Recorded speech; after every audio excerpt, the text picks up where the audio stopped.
Some of the things, you sit in office and you assume that you have deployed the fertilizer, and so this can go and increase production, but it is diverted.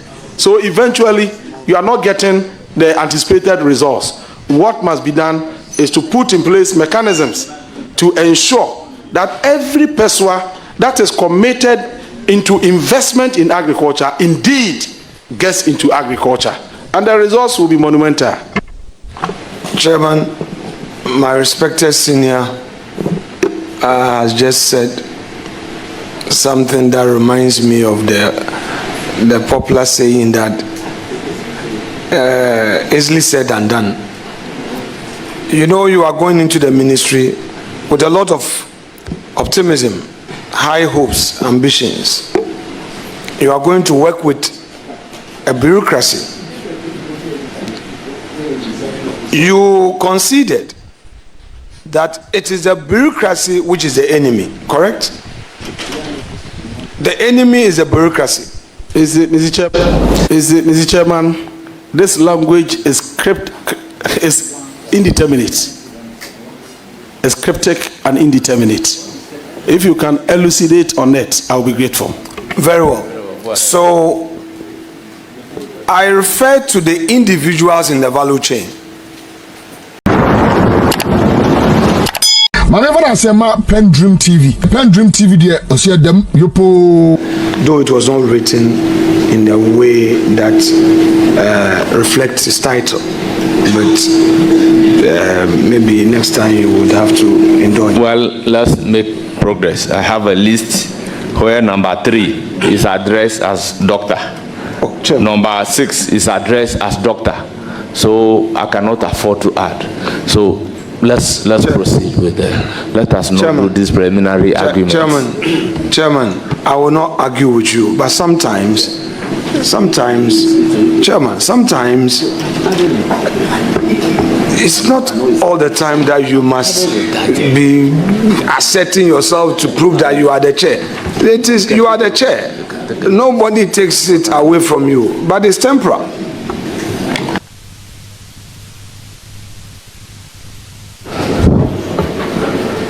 Honourable members, I proceed to take a question from Honourable Dr. Brian Achampong.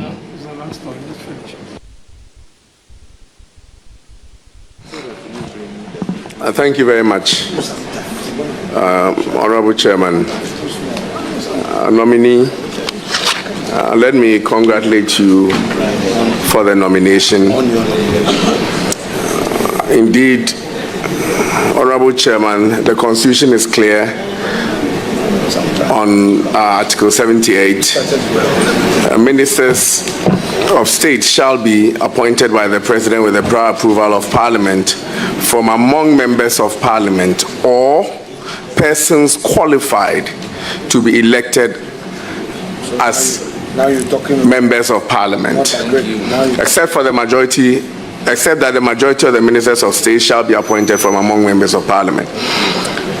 Mr. Chairman, the nominee is a 5th term member of Parliament and therefore qualifies.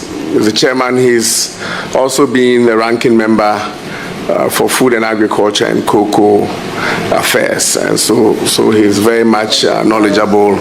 No. Chairman, point of order. Point of order. No, it's not my. The nominee has just arrived. The way incoming ranking is overpraising him. I just read the Constitution. No, yes, now. Yeah. The preamble before my question. What? He's talking law. Honourable ranking. Let's make progress. Yeah. You have the floor. Thank you. And policies. The nominee, by virtue of being a 5th term member of Parliament by the Constitution qualifies for the position that he's been nominated for. But honorable nominee, notwithstanding your knowledge of agriculture, the NDC manifesto, the preamble of it says, and I quote, the agriculture is confronted with low productivity, food losses, limited markets, and poor access to credit. Now, notwithstanding the challenges enumerated in the manifesto, you are going to lead, if you are approved by Parliament, the Ministry of Food and Agriculture.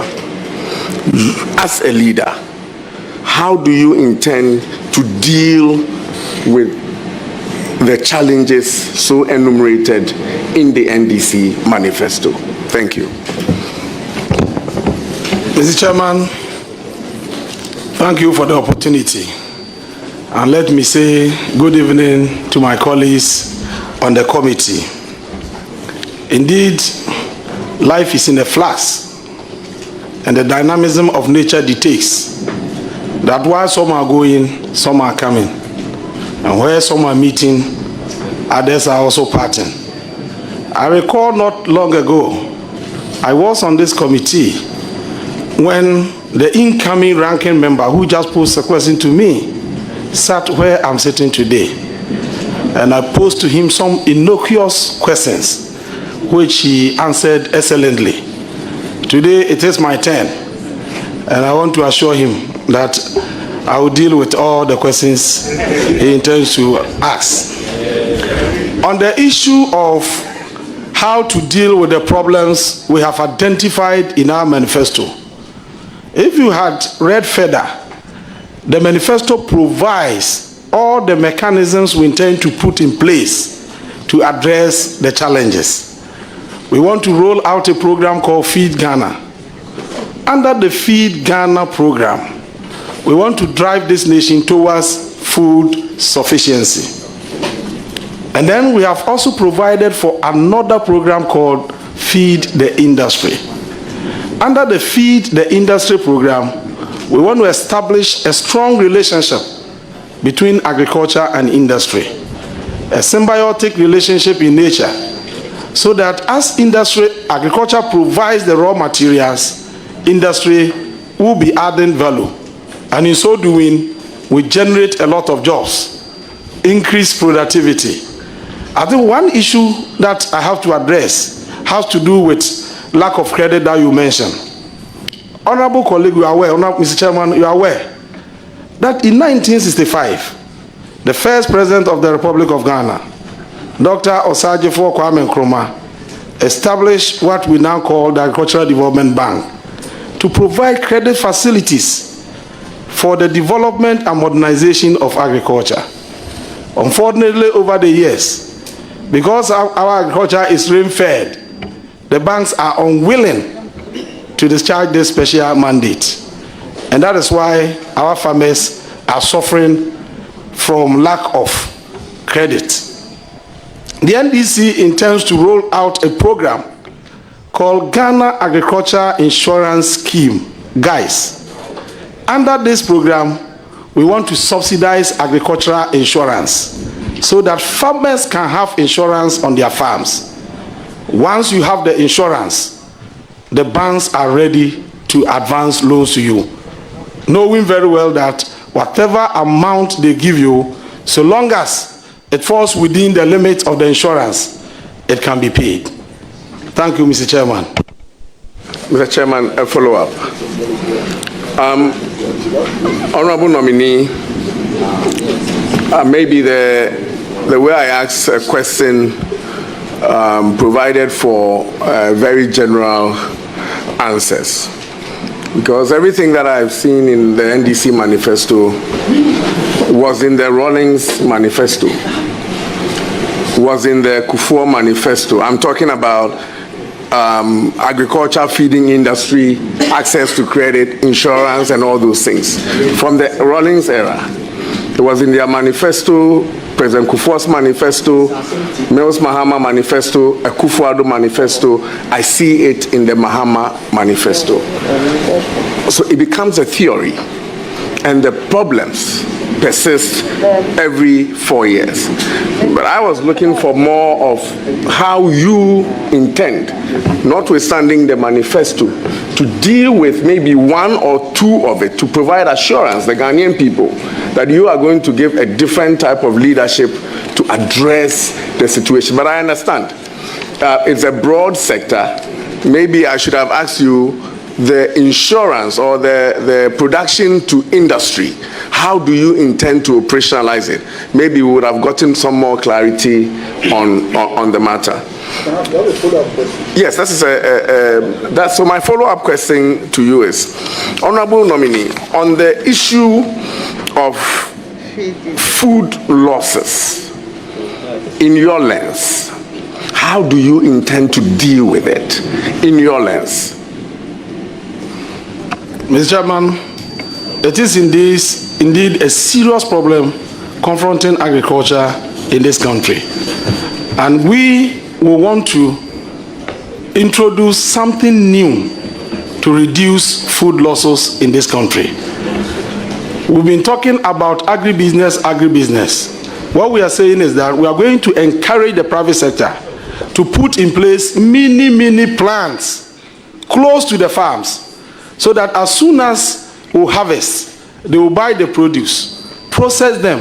If it is cassava, for instance, you grind the cassava, put it in the rubber, you seal it, and then they sell to the big companies. If we are able to put these mini processing plants around the country, we will reduce food losses significantly in our country. Mr. Chairman, my second question. Mr. Chairman, during the campaign... Well, I take the first one, then it was followed by a comment, and this is your second question. Yes. Then you are moving. If you don't have a follow-up question on this, then you are moving to your third question. I'm guided. Mr. Chairman, during the campaign, the honorable nominee mentioned that we are cheated cocoa farmers on the price of cocoa. The honorable, and that the price that we are offering, 3,100, was very low, that they will do better. He did not give us a price. Now, the finance minister nominee on the platform mentioned that we should be paying cocoa farmers 6,000 Ghana cedis, yet we're paid 3,100 Ghana cedis, and that we are insensitive to the plight of cocoa farmers. Mr. Chairman, after the elections, I was tempted and guided by those comments to increase the price of cocoa to 6,000 cedis as recommended by Honorable Atuforsen and my senior on the platform.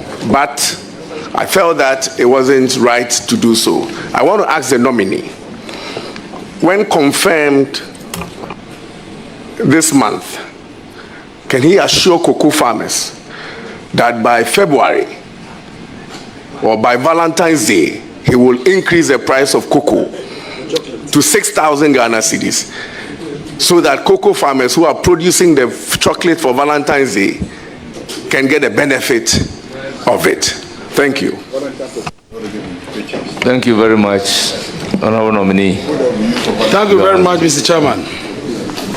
Mr. Chairman, it is a fact that I, Eric Opoku, made that constructive proposal to government of Nana Akufo-Addo, government of Ghana under the leadership of Nana Addo Dankwa Akufo-Addo, to consider giving Ghanaian cocoa farmers a minimum of 6,000 Ghana cedis for the 2024-2025 cocoa season. Mr. Speaker, Mr. Chairman, in determining the producer price of cocoa, you look at the FOB price or the wet market price.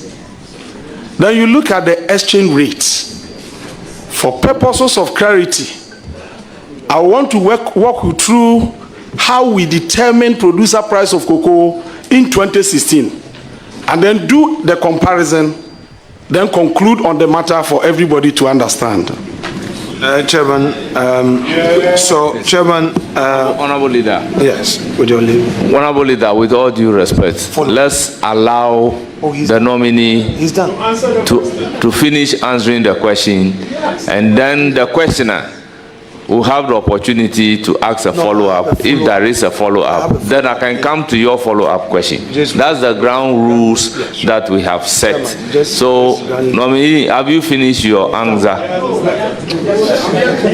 Very well. Conclude. Finish your answer. No, Chairman, with respect, if you would grant me leave, Chairman, we have granted some dispensation. Please bear with me. He's a colleague I respect so much, and he knows what honorable nominee, respectfully, in your very emphatic answer, did I get you right in your answer to the effect that you made a proposal? You made a proposal. Yes, please. That's it. That's very well. Proceed with your answer. Mr. Chairman, I made a proposal because I did not have the power at the time to do so myself. And the only thing I could do was to put a proposal forward for government to consider. Now, back to the answer. In 2016, the FOB price was $2,950 per ton. The exchange rate was $1 to 3.90 cedis. And so when you multiply 3.90 to the 2,950, the cedi equivalent of the per ton value was 11,505 Ghana cedis. When you divide this by 16, you get the per bag value of 719 Ghana cedis. And so in 2016, every bag of cocoa sold from Ghana in the world market attracted 719 Ghana cedis. Out of this, the Mahama administration gave the Ghanaian cocoa farmer 475 Ghana cedis. 475 Ghana cedis, which constituted 66.06% and kept 244 Ghana cedis, which was just around 34%. Mr. Chairman, the 244 Ghana cedis the government kept, part of it was used to procure fertilizer free of charge to the cocoa farmers. Part of it was used to procure chemicals for the cocoa farmers. Order. Please, let's listen to the nominee in silence. Order. Let's listen to the nominee in silence.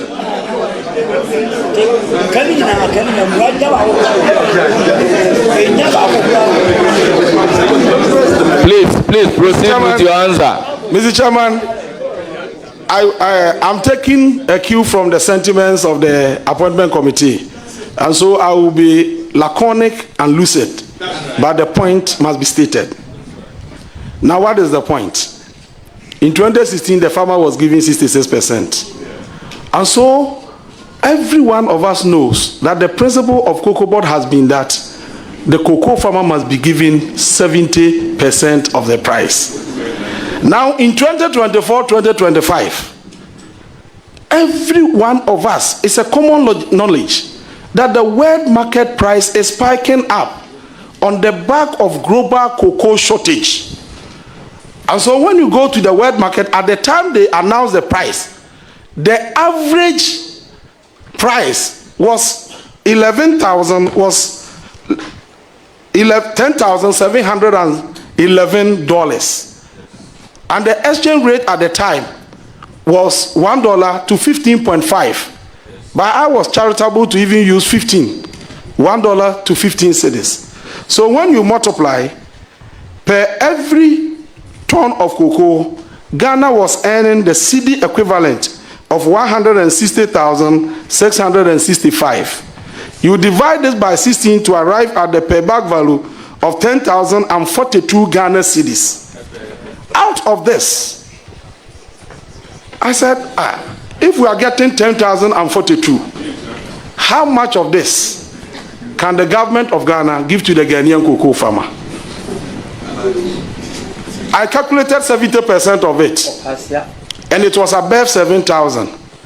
But being mindful of the fact that this government has plunged the cocoa sector into the abyss of debt, I was charitable to use 60%.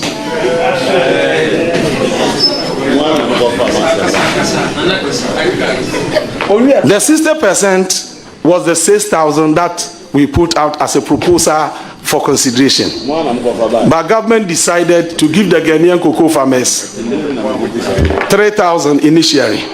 That 3,000 constituted 30%. Thank you very much. Any follow-up? Yes. Honorable, I belong to a football club in Legon, and we say one thing when we meet each other. Yeah. My question is simple.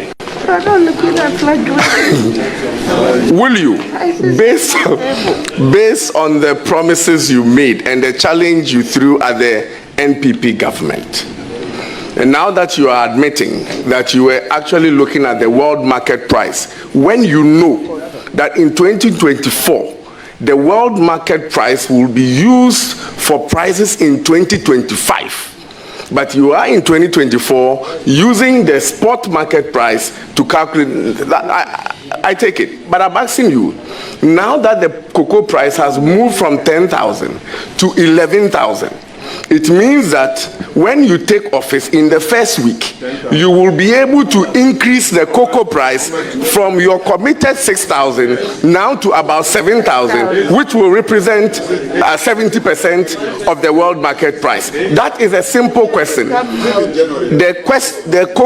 The world market price of cocoa has moved from the 10,700 to 11,000. So all you are assuring cocoa farmers is that when you take over, it will not actually be 6,000, but it will be more than 6,000 that you will announce to cocoa farmers. Mr. Chairman, I thought that my colleague will listen to the Honorable Minority Leader.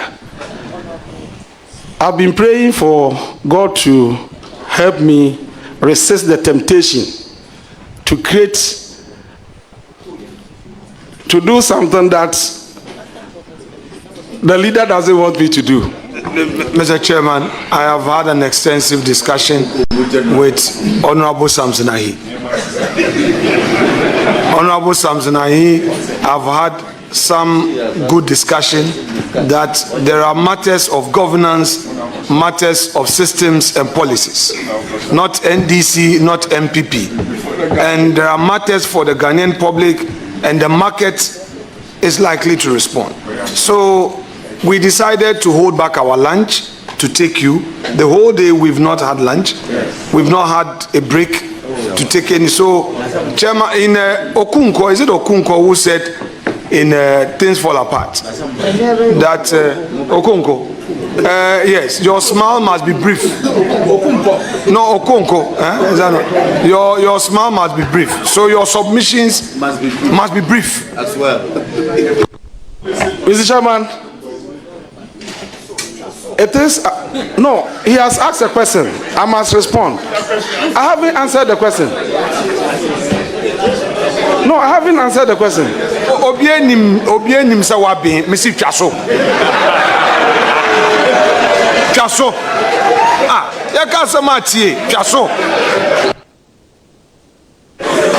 So probably we may have to reduce the questions to Eric Opoku. Now it's now the turn of Honorable Dr. Jasayo. No. Is it? Thank you very much, Honorable Chair. Honorable Nomi, welcome and congratulations. I must say that in the last 4 years, I've worked with the Honorable Nominee as his deputy ranking, and it's been wonderful working with him. He's a great leader. I wish you well. Honorable Nominee, still on the cocoa subsector, there is this apprehension because the production of cocoa beans have reduced, and that in the last year, we made only 400, and indeed under 450,000 metric tons against an expected 850,000 metric tons, upon which we took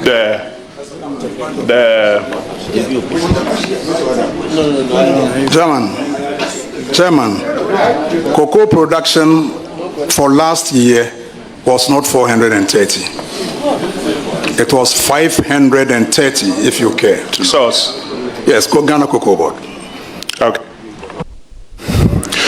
So, Mr. Chair, I flatly disagree with him, but for progress of this conversation, assuming that the 530,000 metric tons is anything to go by, it's not a statement of fact. No, it's a notorious fact.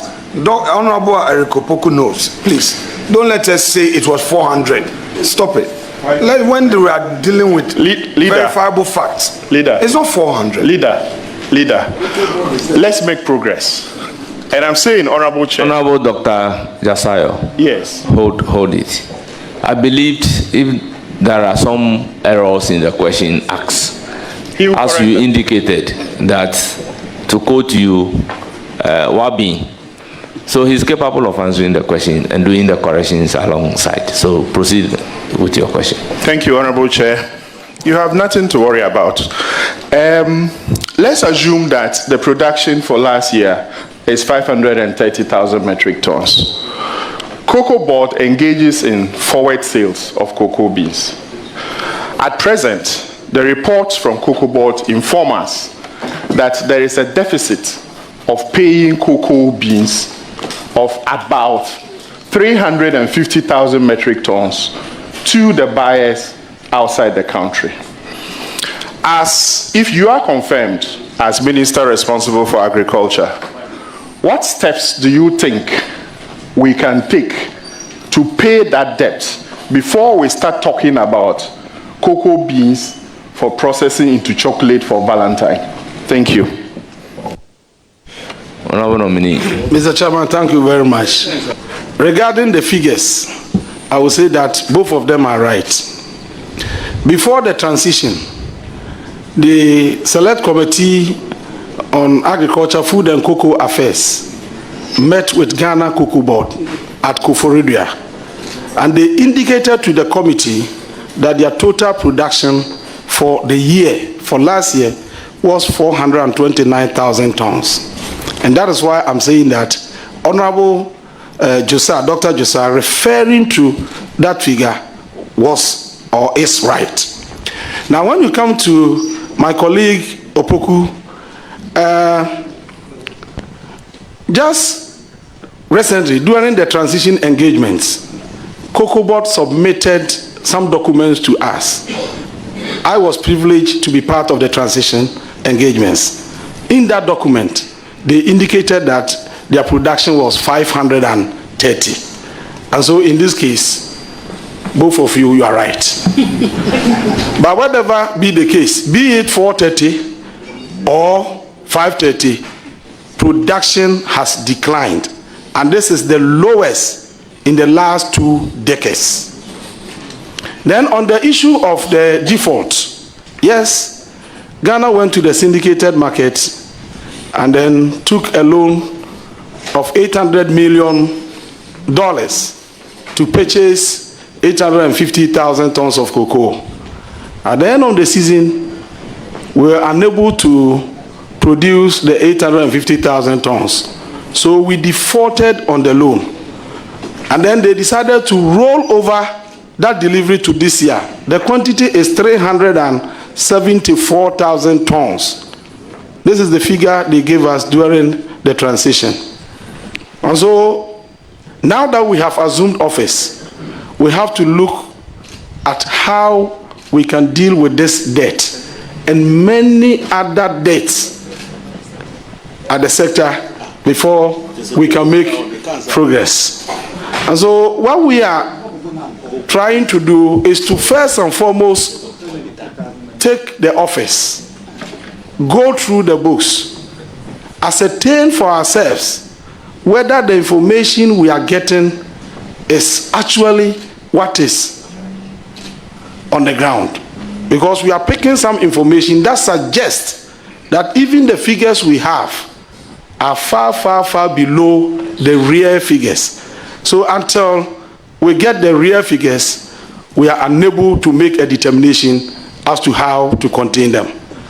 And then as soon as the chief executive is appointed and the cocoa board is put in place, the Ghanaian people will be made to know exactly what we have inherited. So I'll crave your indulgence to exercise patience. When the chief executive comes and the board is in place, the question will be properly answered. Any further question? Mr. Chair, I trust in the capacity and capability of the nominee, and so I'll leave the rest of my questions for now. Thank you for the opportunity. Thank you very much. It's now the turn of Honorable Dr. Isaac Yao Opoku. Thank you very much, Chairman. Chairman, let me also add my voice in congratulating my good friend and my namesake for his nomination. Chairman, the nominee is on record to have said that Cocoa Board management wasted 3.4 billion as administrative expenditure. And indeed, this has been captured in the NDC manifesto, that the NDC government will prioritize investment in cocoa production over wasteful administrative expenditure to improve the livelihood of cocoa farmers. Chairman, I have the audit report, and it has given the breakdown of the administrative expenditure. Chairman, with your kind permission, I would read, this is just we have auditors' remuneration, depreciation, amortization of intangible assets, directors' remuneration, staff costs, legal and professional expenses, rent and rates, bank charges, bond expenses, maintenance/utility costs, head office and division operations. Included in the administrative expenses is an amount of 942,982,000 Ghana cedis incurred on productivity enhancement program. Chairman, my question is,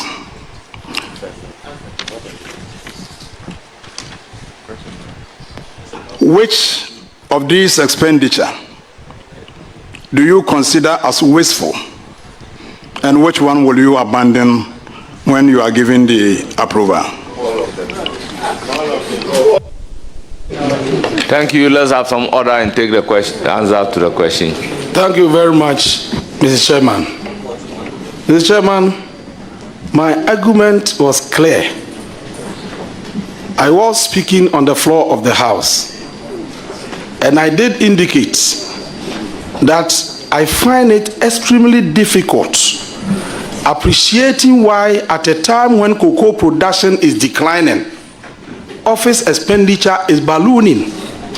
And I refer to the Auditor General's report that in 2021, Ghana produced 1,047,000 tons of cocoa, and office expenditure was 1.7 billion Ghana cedis.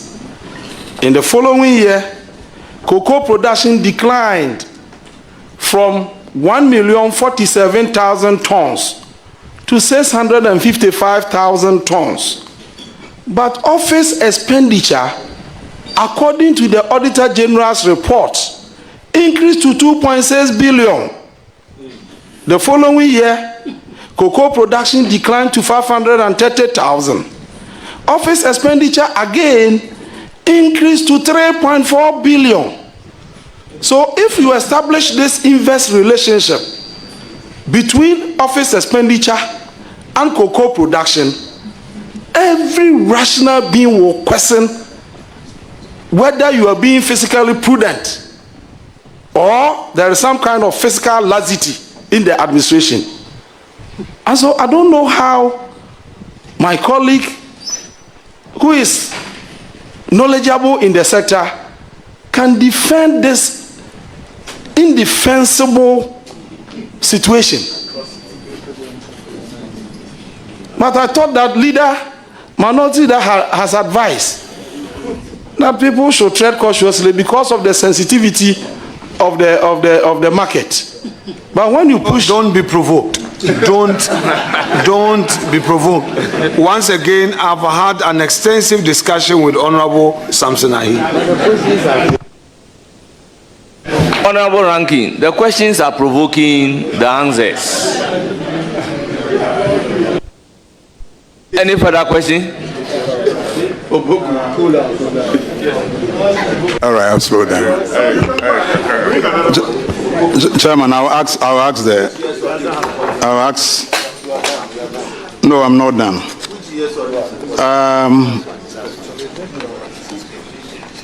Chairman, the NPP administration established the Tree Crop Development Authority by Act of Parliament. In the NDC manifesto, you intend to initiate the Tree Crop Development Program, and you have listed 8 crops, some of which are not in the Tree Crop Development Authority. I want to find out from the Honorable Nominee whether you intend to scrap the Tree Crop Development Authority. Mr. Chairman, there is a difference between the authority as an institution and programs. In our manifesto, we are talking about programs. But I must say that we are all aware that government is a continuum. It continues, it doesn't end.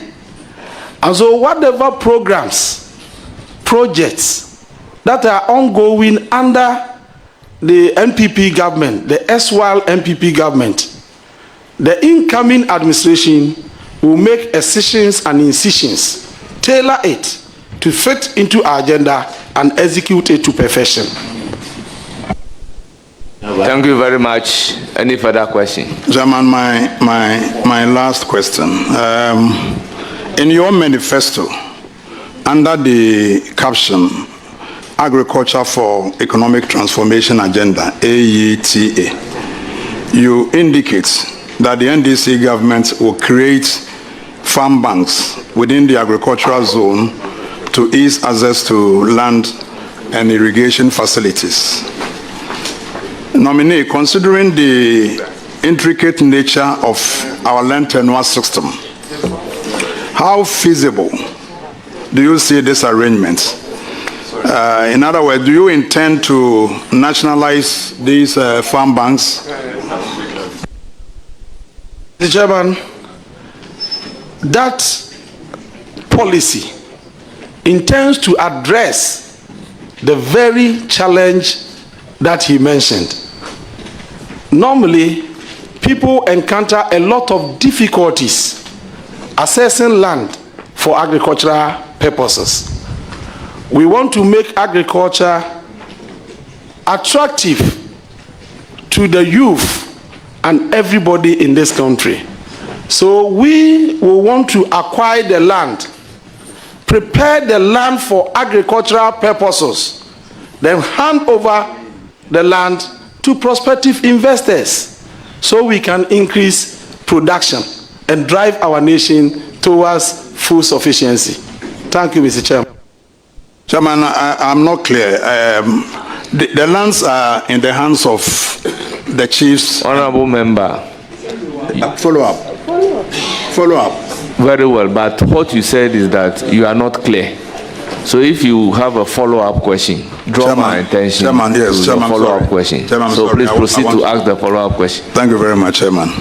Chairman, as you know, the lands are in the hands of individuals and farmers, and you know the complex nature of our land tenure system. So how are you going to acquire those lands? Because it is possible that you will not get any contiguous land to be considered as your farm banks. So that is my concern. How are you going to be able to acquire continuous lands? To approach who? Mr. Chairman. The question is not directed to you. Mr. Chairman, what we will do is first and foremost to identify the owners of the land. If the land belongs to the chiefs, we go to the chiefs. If it belongs to families and the family head is Honorable Brian Champon, we'll go to him, discuss with him, acquire the land, and then prepare it for the agricultural use. Simple. We acquire the land. Land acquisition is done by government, by any other person. You want the method to acquire.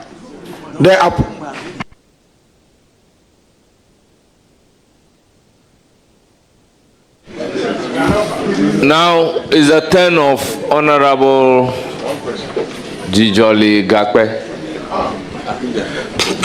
Thank you, Chairman. Mr. Nominee, you are welcome. And then congratulations to you. I know my ranking is very competent, very diligent, and then I have worked with you for the 4 years. I have no doubt about your capability. At this juncture, I have no question for you, just to congratulate you. Thank you very much. Thank you very much. It's now the turn of Uma. You have no question. Very well, very well. Rita, no question for me. Honorable Rita, no question. You have one question. Please go ahead and ask. Thank you, Honorable Chair. And I wish to congratulate the nominee on his nomination by His Excellency, the President of the Republic of Ghana, His Excellency John Dramani Mahama. And I have no doubts in my mind, working with you as a friend on the Agri Committee, that you can deliver to us. But one area I would really want you to critically look at is the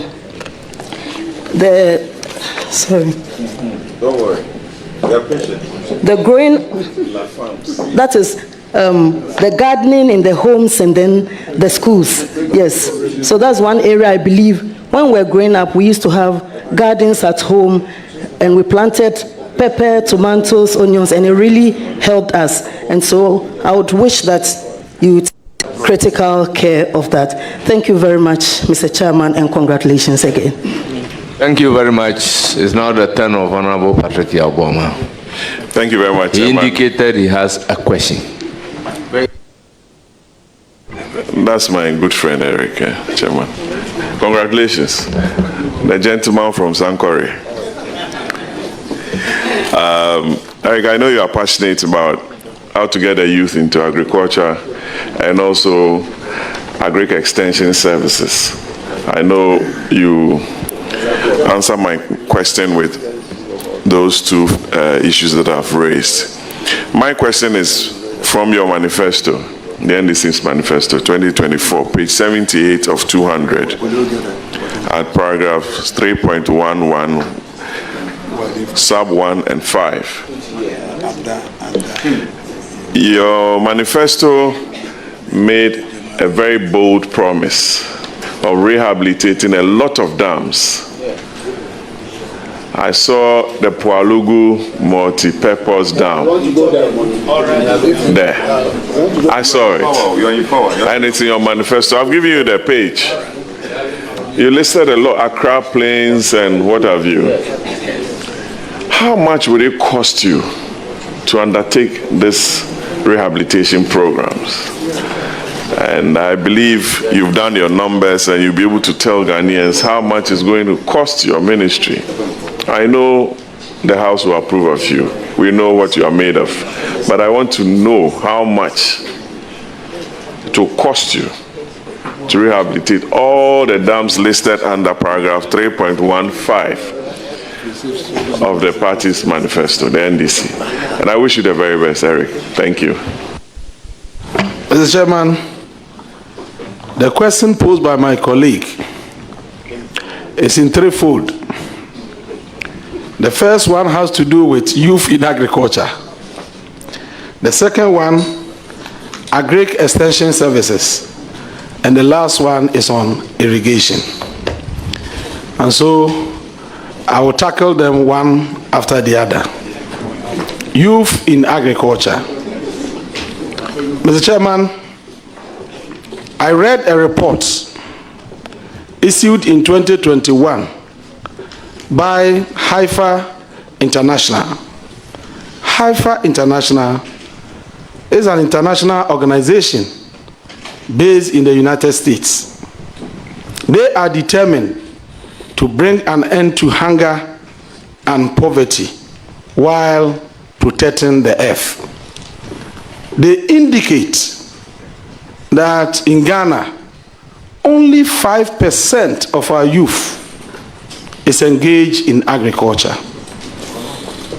This is unacceptable. It means that agriculture is not attractive at all to the Ghanaian youth. And therefore, something must be done immediately to make agriculture attractive to the Ghanaian people. What can we do? First, we have to ensure that we create a huge market for agricultural products to give confidence to farmers that when they produce, there will be market for their produce. And that is why in our manifesto, we have emphasized on agri-business. The marriage between agriculture and industry. Industry will serve as the huge market to buy from agriculture. Industry, again, because of the 24-hour economy policy, will have to employ a lot of people, including the children, the grandchildren, the siblings, and the nibblings of these farmers.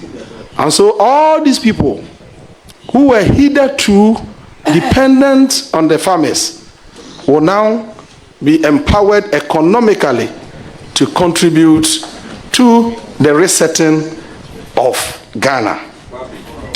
Then on the issue of agri-extension, Mr. Chairman, agri-extension is very, very important in modernizing agriculture because the extension officers serve as an intermediary between research and the farmers. They are the facilitators and the communicators. They help the farmers to make their decisions. They help the farmers to accept and adopt modern techniques of farming. Without them, agriculture cannot develop. Unfortunately, in Ghana, the agricultural extension officer to farmer ratio is around 1 extension officer to 1,500 farmers. Mr. Chairman, reading the handing over notes, they have indicated that currently every extension officer is serving 1,765 farmers. Even if you use the 1,500, and because of the peasant nature of the farms that we have here, assuming every farmer has 3 acres of farm, it will mean that one extension officer will have to visit 45,000 farms, 45,000 farms within the space of 4 years. And so there's the need for us to employ more agricultural extension officers. The assurance I can give to the committee that because of the priority that we have given to agriculture, as you rightly mentioned, in our manifesto we have indicated that agriculture is going to be the engine, the pivot, the fulcrum around which all the economic activities will revolve, and therefore we'll make sure more of these people are recruited to push the agenda forward. On the issue of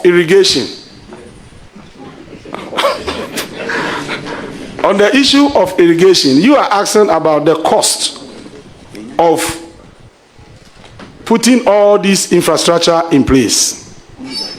We have done the costing.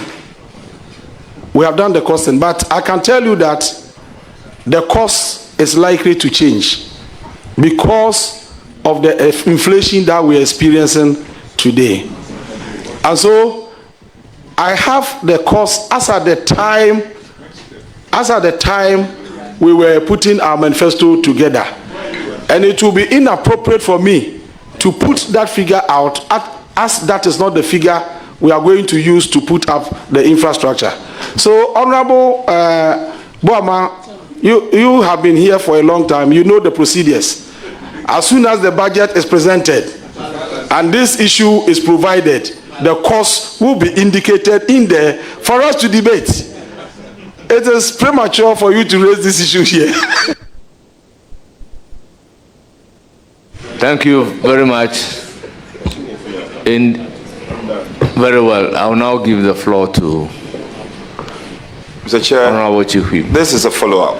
This is just a follow-up to well, you can ask your follow-up question and thereafter follow up with your substantive question because it's your turn. Okay. So, Honorable Nominee, let me commend you. I have no doubt that you will be able to live up to the billing. You have shown demonstrable confidence, so I have confidence in you and I want to commend you highly. However, you made a comment on the farmer extension officer ratio. I know that it's been a challenge for a while, even before the MPP took over.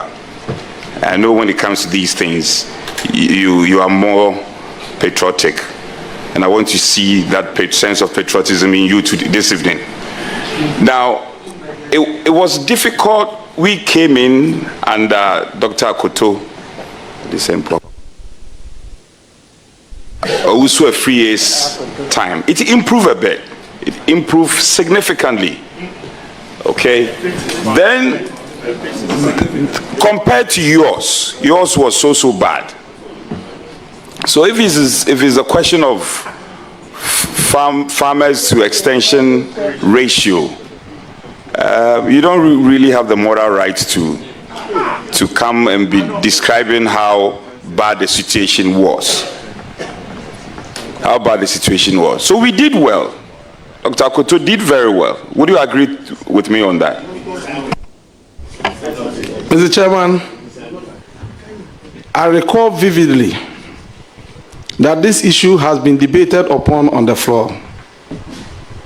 We were told by the Honorable Akoto on the floor of the House that the government was recruiting 1,200 extension officers.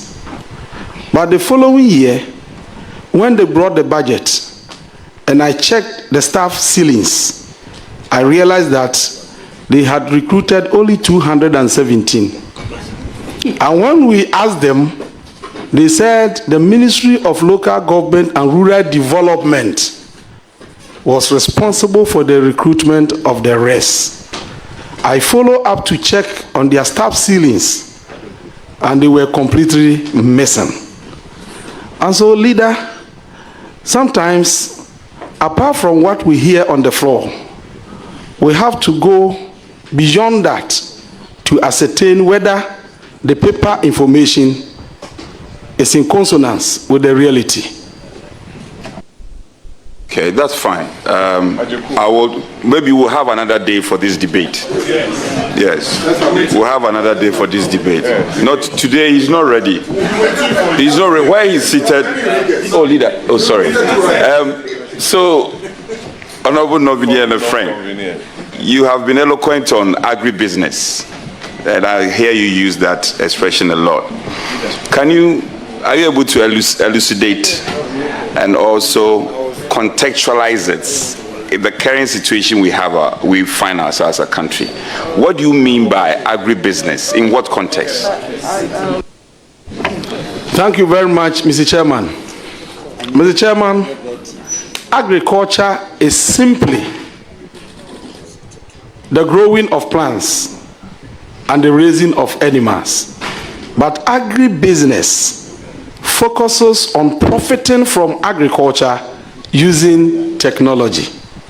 And so in the current situation, agribusiness is anchored on production, processing, transportation, and distribution.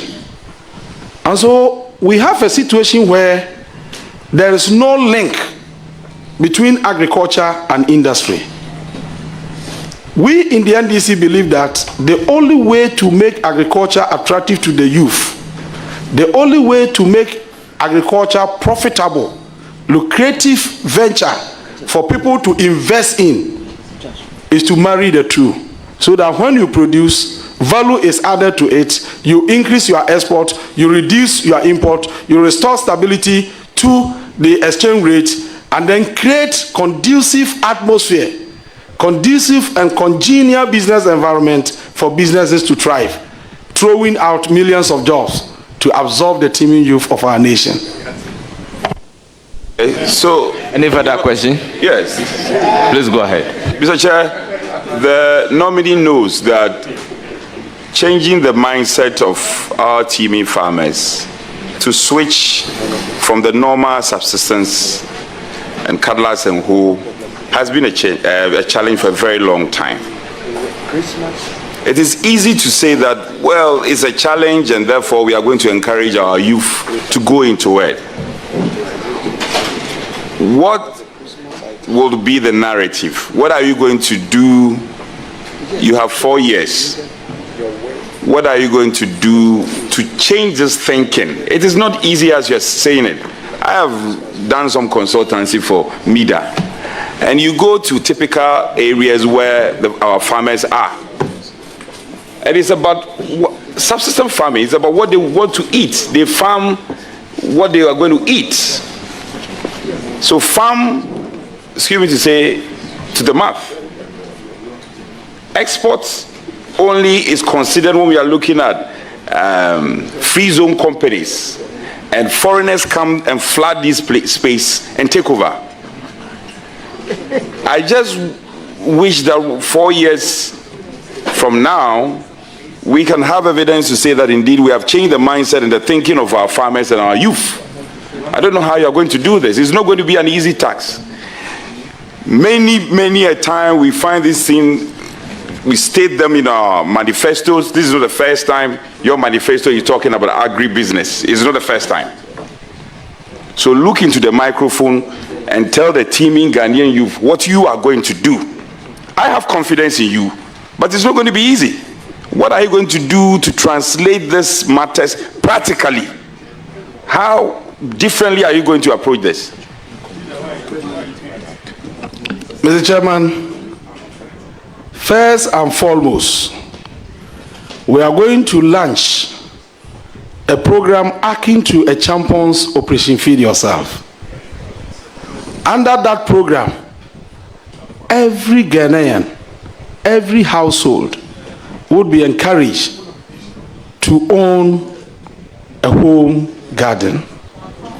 At least we should take advantage of the rich soil to produce the basic vegetables that we need in our homes. We are also going to encourage institutional farming. Under this, every secondary school in this country will be made to own a farm. We are going to liaise with my brother, Honorable Haruna, if given the nod, the Minister for Education, to recruit laborers for the secondary schools to help them prepare school farms. Mr. Chairman, if we're able to do this, if for nothing at all, we can reduce the cost of school feeding. We can also improve both the qualitative and the quantitative aspect of the food that is served to our students. Then again, we are also going to encourage the churches and the Muslim entities. Already, some of them are into farming. We can talk about the Savior Church. They are into serious farming. We can talk about the Pentecost Church, the Christo Asafo Church, and many others. I cannot mention all of them. And Seventh-day Adventists and all of them. We want to encourage all of them to also invest in farming.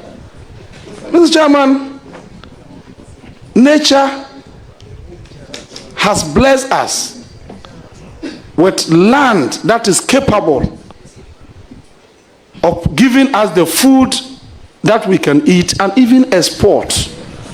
And so we have to take advantage of that. Now, regarding the peasant farmers issue,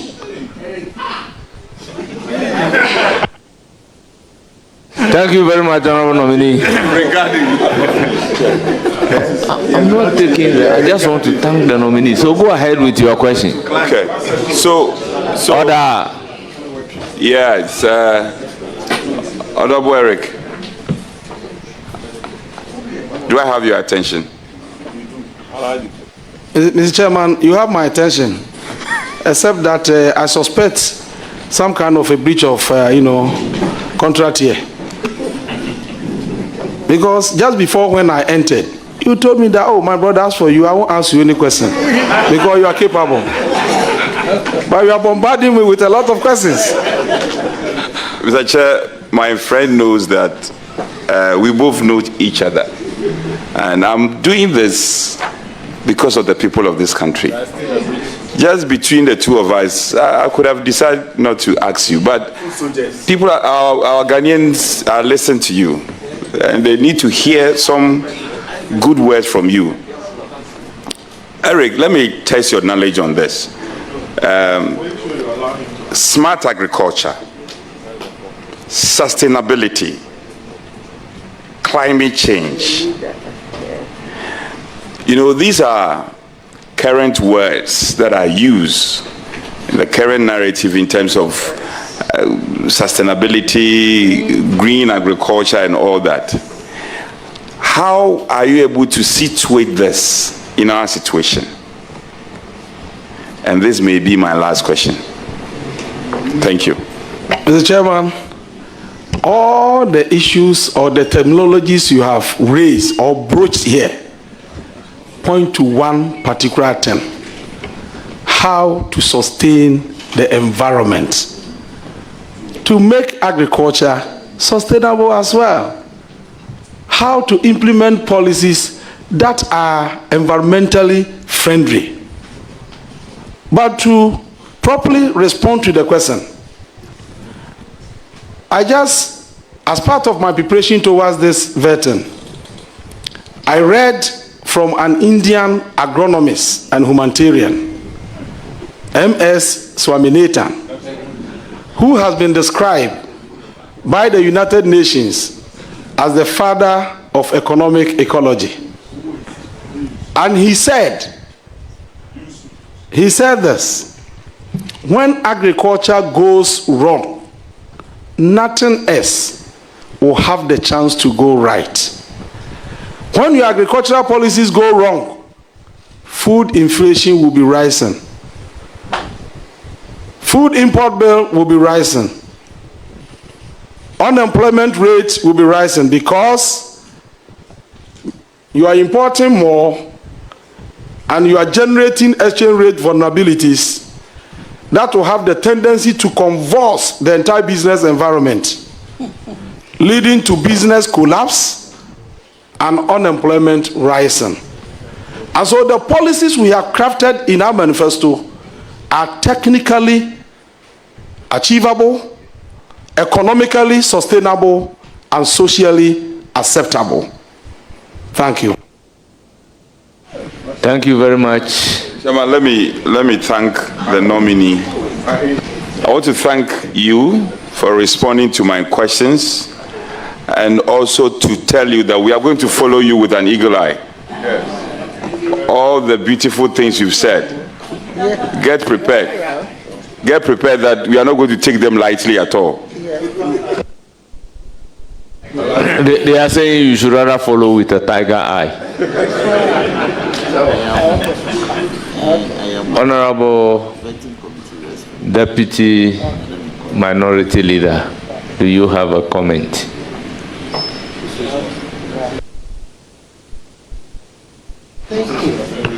Thank you very much. Honorable nominee. Congratulations.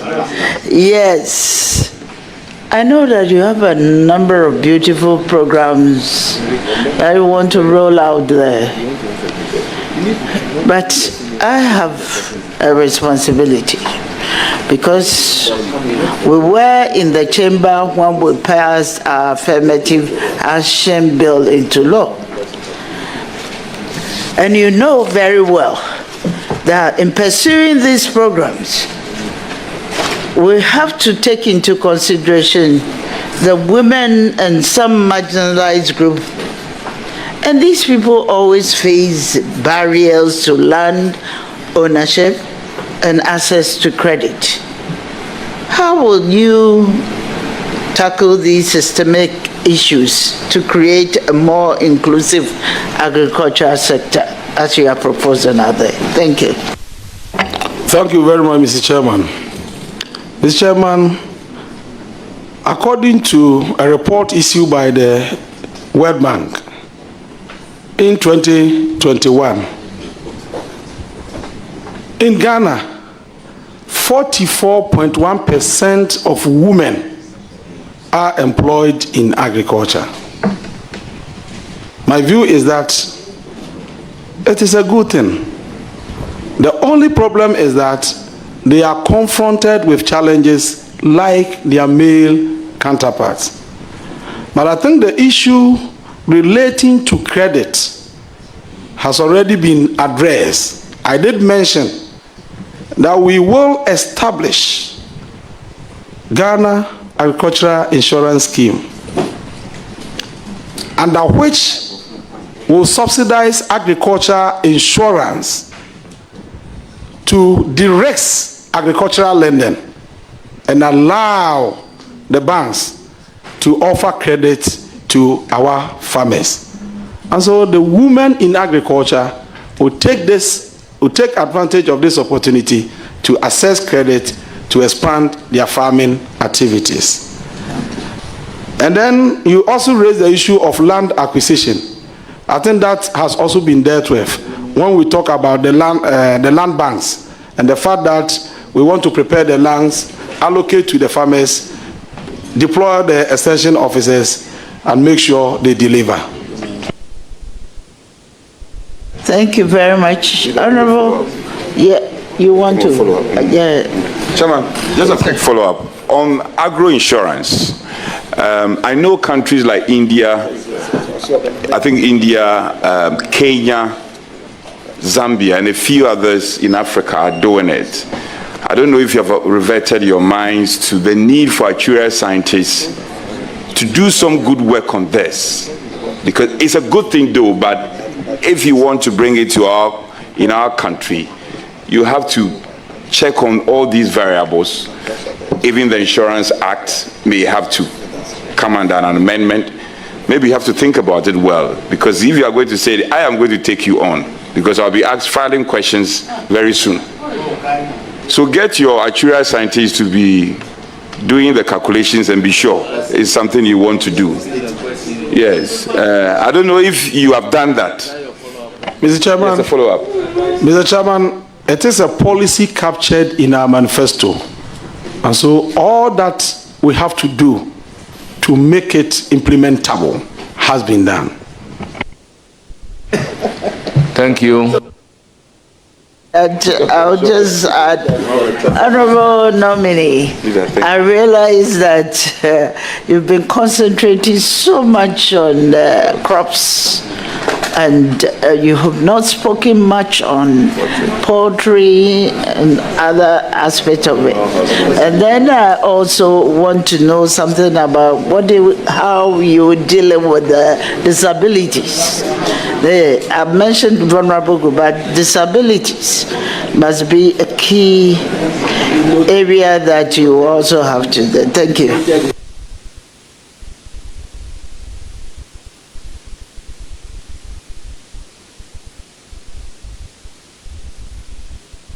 Please, your response, the poultry. Mr. Chairman. Oh, you've noted it. Mr. Chairman. Very well. Please. Mr. Chairman, poultry and on the poultry sector, I think it is important I speak to it, because the poultry farmers out there want to hear something from me. Reading the 2024 budget. You'll be nominated. Why are you acting this way? You are supposed to be nominated. Your good conduct. Why? You have not. Your nomination has delayed. You are not going to pray. If I were you, I won't be coming here. Then you are taking a fight with the minority leader.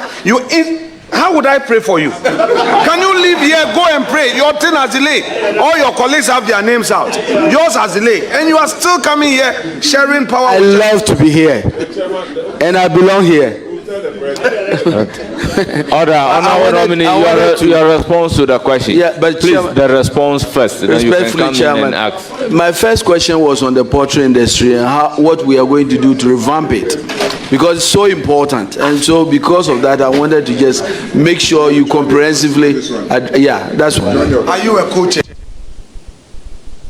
Mr. Chairman, reading the 2024 budget, specifically paragraph 402, we are told that in 2022, Ghana's total consumption of poultry was estimated at 324,000 metric tons.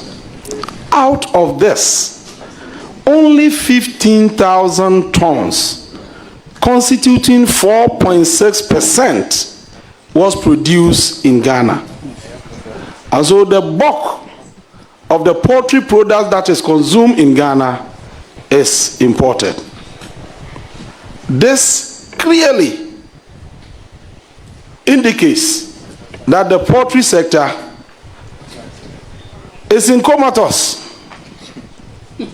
and needs resuscitation. For this reason, Honorable Nominee, you are before the committee. You are neither debating on the floor nor on the campaign platform. You know, I've told you, and I spoke through Honorable Ahi. Mr. Chairman, to revamp the poultry sector, we have provided for a program in our manifesto called Poultry Farm to the Table Program. Under this program, we want to work with the Poultry Farmers Association, provide them with financial resources to enable them expand their businesses, increase production to cross the huge gap between demand and supply. Then another aspect that we have to work on is the poultry feed. We are going to focus, zero in on production of poultry feed to make it more affordable to bring down food prices in Ghana. Mr. Chairman, reading the Ghana Statistical Service report, they indicate that food inflation which came to 23%, has increased to 27.8% on the back of rising prices of eggs, which clearly means that we have to push a lot of resources into that sector to revamp it. And it is against this background that President Mahama, on his campaign trail, announced one of the important programs which became famous in this country. This appears to be a presidential manifesto thing. It's as if you are adoring yourself, preparing to take over from JM. This is not supposed to be the approach. I've already spoken to you. We've not taken a break. Man, I had a break since Mr. Man, I agree perfectly with you, but I think that we will do a great disservice to the people of Ghana. Very well. If I don't seize this opportunity to explain the Nkukon Kitenkete program. So I wanted to use this opportunity to explain the Nkukon Kitenkete program as part of the measures we will roll out to revamp the poultry sector. Mr. Chairman, let me indicate here that the Nkukon Kitenkete program is not a new program we are introducing in this country. It is an ongoing program. We will just improve upon it. When you read the 2020 budget presented to this House, specifically paragraph 273, the MPP indicated that they were going to distribute Nkukon Kitenkete, Nkonfam Kitenkete, Mponchen Kitenkete, Enyan Kitenkete. But what we are saying is that we are not only going to distribute that, we are going to add cages and also deploy more veterinary services to make the program more effective to enable us actualize our agenda. Honorable members, it is now the turn of Honorable Ama Boa. Chairman, thank you. Honorable Eric Opoku, congratulations. I have a point of correction. Let me recall that easily you were the best regional minister in the Bronga Hafu. You were sent to the Ashanti region, and Majesty Otufo didn't want you to leave. So you really acquitted yourself very well. Okay, I won't say what I was going to say, but I'm very, very happy that you have moved and nominated to the cabinet of President John Mahama. You deserve it because as ranking member on agriculture, you've basically led us to victory. And there's no doubt in my mind that you are going to excel as the Minister for Agric. Now, it's been said that, and this is what our friends in the MPP has really drummed, that the average agri growth rate in the last 8 years is 5.7%, far higher than the 2.9% growth rate that the NDC bequeathed to the MPP government in 2017. What is your take on that? Mr. Chairman, thank you very much for this all-important question. It is an argument that has been made on the floor and on several platforms. And I think that it is appropriate for me to seize the opportunity of this occasion to dissect the issues for proper comprehension by all Ghanaians. In the first place,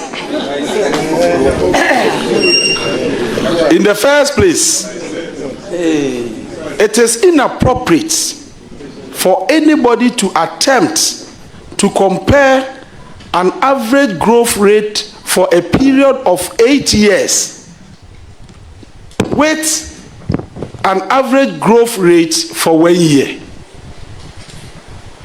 Let's assume that the two represent average growth rate for 2 individual years, and then do the comparison.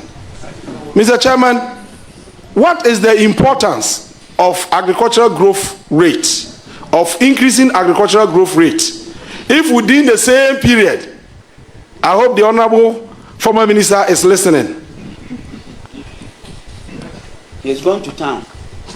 What will be the relevance of an increasing agricultural growth rate if within the same period that you have recorded the growth, your food inflation is skyrocketing, putting a lot of Ghanaians into poverty? Already the World Bank has established a positive relationship between food prices and the number of people in the poverty zone.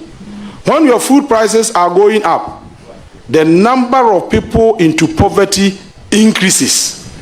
Again, what is the relevance of the growth rate if at the time of the increase, your food import bill is above $2 billion United States dollars? Let it be recorded here today that in 2016, when the agricultural growth rate was 2.9%, food inflation was around 8%. In fact, it is on record that Ghana recorded its lowest food inflation in July 2014 under John Dramani Mahama. And the highest food inflation has been recorded in January 2023, and is now hovering around 27%. And so in fact, my understanding of economic data is that it is the mathematical representation of the economic activities of the people. And so at any point in time, economic data and the economic life of the people must say the same thing. If economic data is found to be in conflict with the real life of the people, then economic data is massaged. This is not contestable. Thank you. And so that really takes me to my next point about food inflation. I want to ask a question. Oh, please. You want to close. So, can you share with us your strategies to address rising food inflation despite planting for food and jobs? And while you are at it, you can talk about its impact and the billions we have spent without any impact, and what you are going to do about food inflation, because that's what they left us. Are you saying without any impact? Kofi? Kofi. Honorable Patrick Boma, you don't have the floor. Thank you, Chair. You are out of order. Planting for food and jobs. To address food inflation in Ghana, you need a multifaceted approach. First, you have to work towards increasing production, food production. And that's the reason why we are introducing the Feed Ghana program. Second, you have to work towards the reduction of cost of production, reducing the cost of agricultural production. And that is why President Mahama wants to establish the farmer service centers. These farmer service centers, when established, we are going to deploy agricultural machinery, tractors, tillers, combine harvesters, to these centers. And Mr. Chairman, this time round, we are not going to import only the big tractors. We have taken consideration of the fact that 90%, almost 90% of our farmer population are into peasant farming, and they do not have the capacity, regardless of the subsidy placed on the agricultural machinery, to procure. And so we are going to bring in more of mini tractors, mini tillers, mini combine harvesters, and deploy them to the centers. Subsidized fertilizer will be reintroduced, and this time around we'll distribute them through the farmer service centers. Agricultural improvements. Thank you very much. I see that you have a clear plan as Agriculture Minister when nominated, when approved, to lead us into prosperity. So I congratulate you and may God guide you. Thank you very much. It's now the turn of the minority leader and the ranking member of the committee.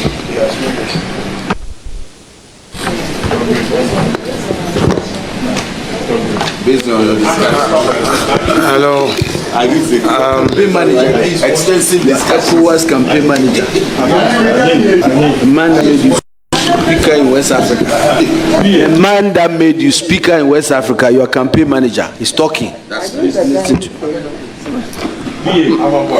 My respected senior colleague, let me first congratulate you on your nomination.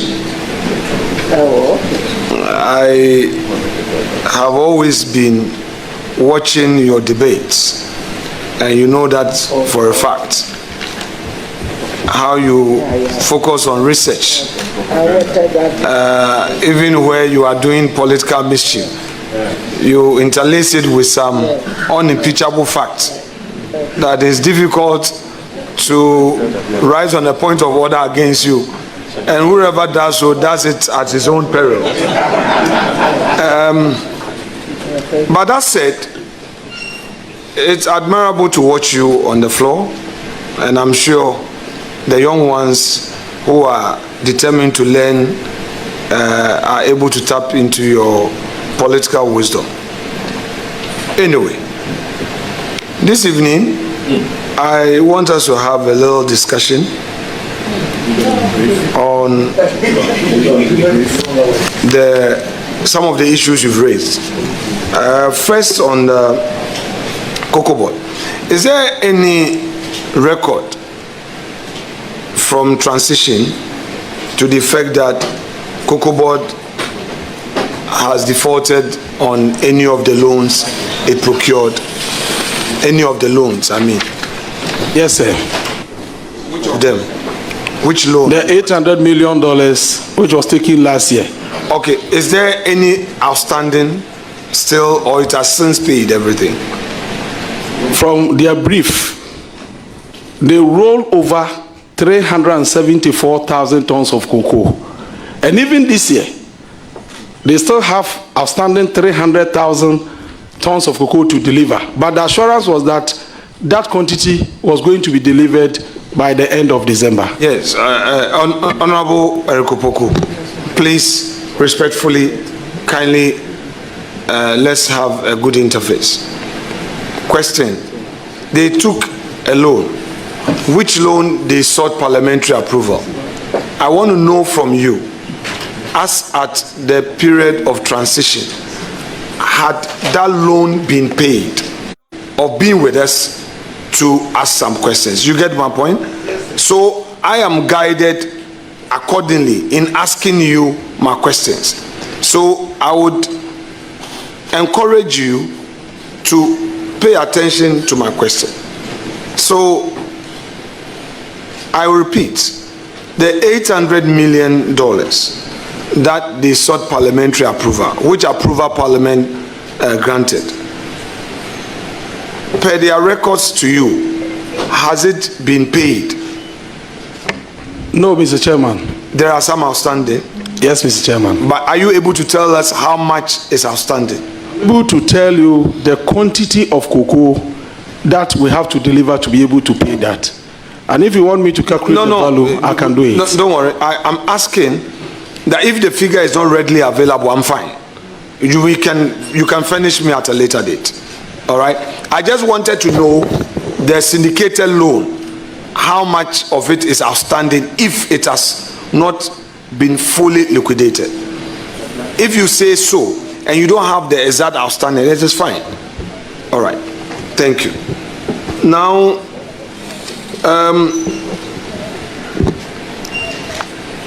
the expenditure. When I perused the report, I realized that of the 2.2 billion plus, you were saying some 2.6 in administrative expenditure. Did you realize that in that was a 900 million for 900 million went into compensation? Mr. Chairman, what compensation? Oh, compensation is compensation. No, for compensation for what? The the rehabilitation that was done. The 2.6 billion. That is so. What about the 3? Pardon? What about the 3.4 billion? No, I am staying on that. That is a different thing that I may come to. I'm saying that in the 2.6 that you're referring to, in it is a 900 million for the compensation for the rehabilitation. That year, the 900 million was the total investment made by Cocoa Board in cocoa production. The 900 and I think 900 and something million was the total investment. But what I'm saying is that 900 million is founded on that expenditure in the 2.6 that you're referring to, correct? But I'm hearing this for the first time. You may check. Okay, thank you. Please, thank you. Now, the producer price, I'm not an agroeconomist. We learn that Chamber of Parliament is a place we all learn. I'm neither an economist. Mine is the law.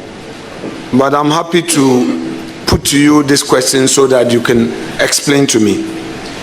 Now, the producer price of cocoa, is it based on the spot price at the world market or that which is achieved through CMC's average price as negotiated? If you recall, in 2022, Mr. Chairman, Honorable Nominee, by the way, I'm answering the question. Just to remind you that it's your leader who is asking you questions. It's based on the price. If we do forward sales, we will approve that in Parliament, and the price would be mentioned in the agreement, so we know. If it's about spot sales, you use the average price in the world market. In your view, what should be the best approach? It depends on the mechanism employed by the board to finance cocoa purchasing. If we adopt the forward sales method, you know the exact price at which you're selling. If you opt for the spot sales, you monitor the price in the world market and take advantage when the price is rising. But in the case of this year, the predictions are all over that there is shortage, and therefore price of cocoa will go up. And so it will not make sense if you engage in forward sales and lock up. Honorable Nominee, you are involved in a lot of research, are you? Yes, sir. And your colleagues, some due diligence report I have, has your colleagues describing you as an honest person to deal with. I therefore know that politics is politics to you, and facts will remain facts to you. May I know from you, from your earlier submissions, you were very clear that the world market price of cocoa has increased as a result of the shortage in supply of cocoa worldwide. That in mind, would you agree to any suggestion to the effect that Ghana is also suffering from low production because of mismanagement? I mean, in all fairness. Mr. Chairman, in all fairness, you are partly right. Because in Cote d'Ivoire, the reduction was around 28%. In Ghana, it was over 45%. Honorable Nominee, you remember, no, you were not with the Finance Committee. I've been with the Finance Committee for some time. No, I'm talking about 2013. When I came into Parliament, I served on the Finance Committee, and my respected uncle, Honorable Collins Zauda, He was on the committee with us. We'll talk about his story someday. He calls me Miwafasi, you know. In this very room, in this very meeting room, Honorable Setekwe, the then finance minister, met with us. And this was when he was bringing his media budget, and he wanted to discuss some pertinent issues with us as a finance committee. This is what they had to say, that the cocoa sector was suffering low production as a result of the Galamsey activities, and many people were cutting down their cocoa trees for mining activities. And in fact, when he said that, I could relate to it, because my ancestral farms in Asin Fosu area, where my family members have been depending on, few weeks before the meeting, they had come to me that they needed money to buy machine, and that people were making money from gold. And I found that strange. So when he said that, it wasn't surprising to me. Anyway, would you suggest a much more comprehensive approach on the part of the political class in addressing this Galamsey activities affecting cocoa sector, so that we are not seen as playing politics when the real story is there? Mr. Chairman, I think that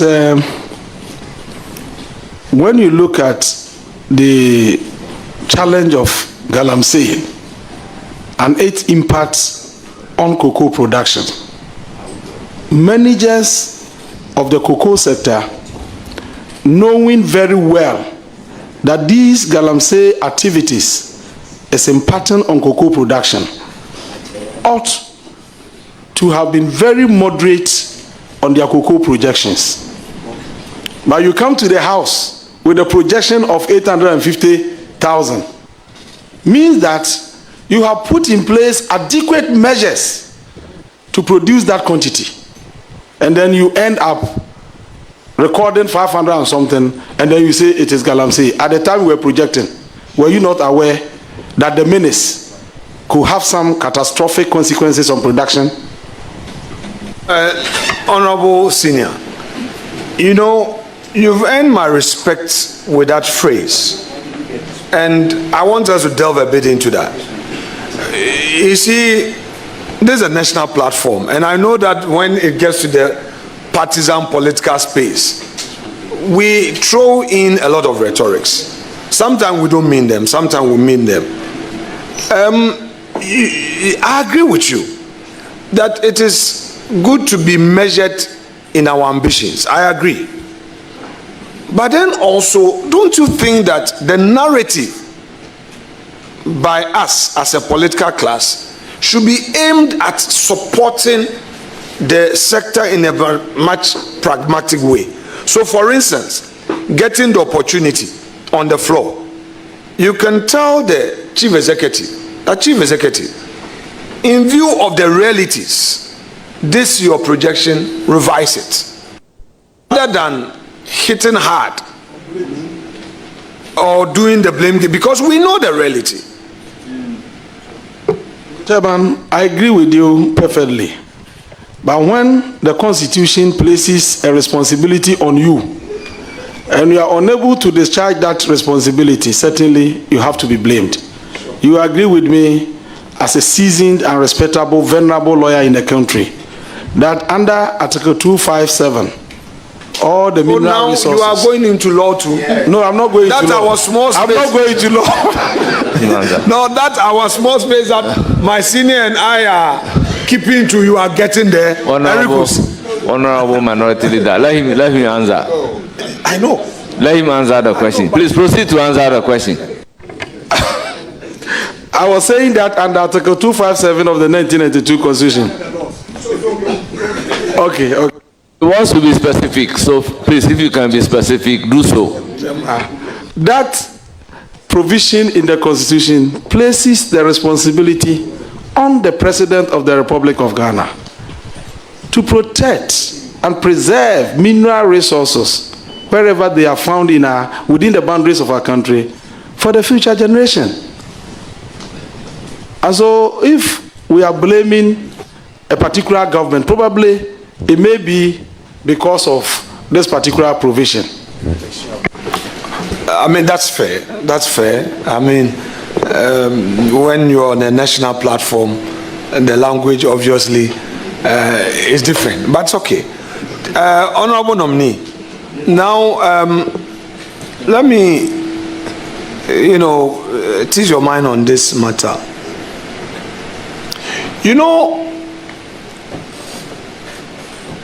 the EU issues some directives, let me put it for want of a better word, and they were trying to suggest to us that we should adopt a much more environmentally friendly approach in cultivating our cocoa, right from seedling production.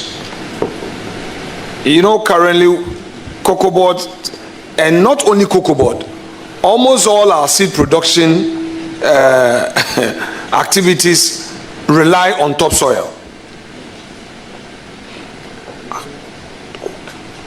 Going into the sector, can you assure the nation that you will take steps to encourage the use of cocoa pits, soilless media, as an alternative for the topsoil?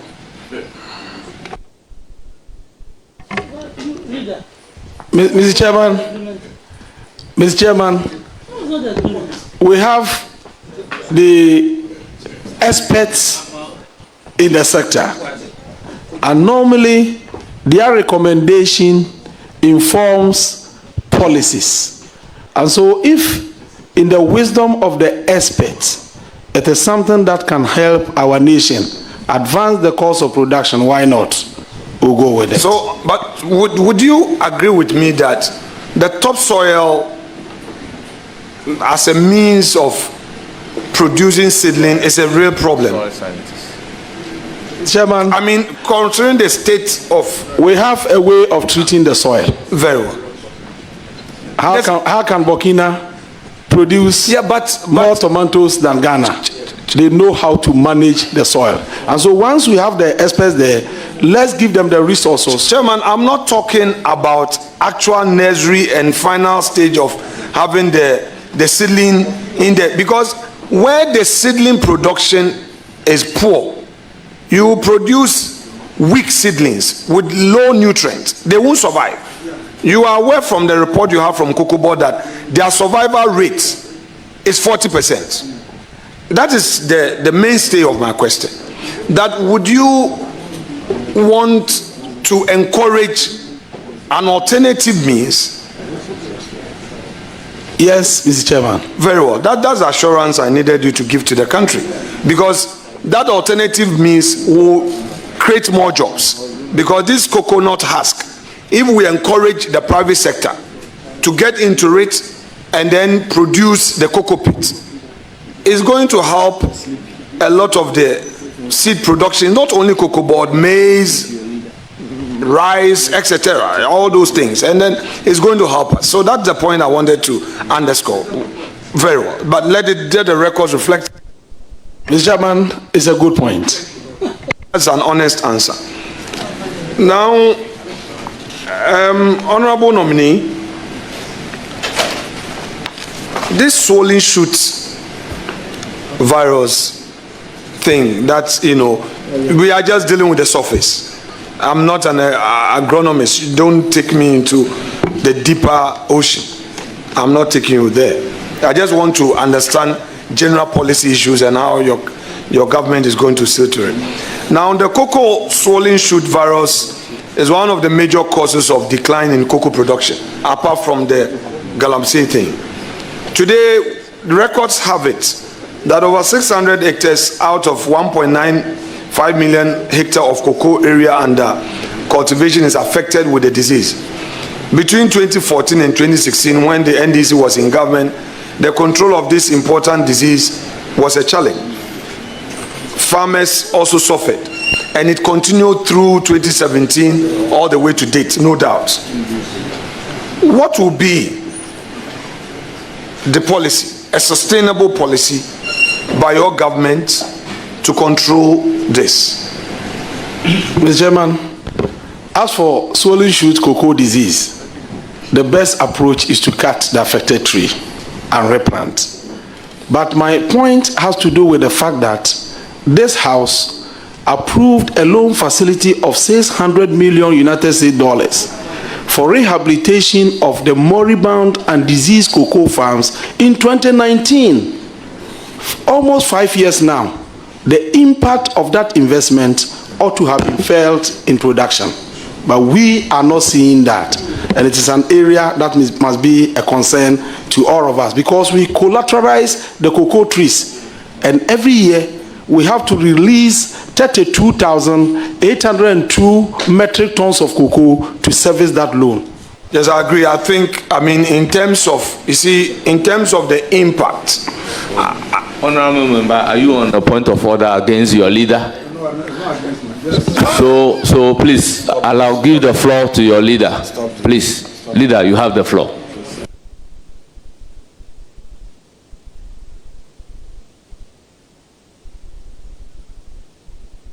Chairman, thank you very much. I'm talking about the impact that you talked about.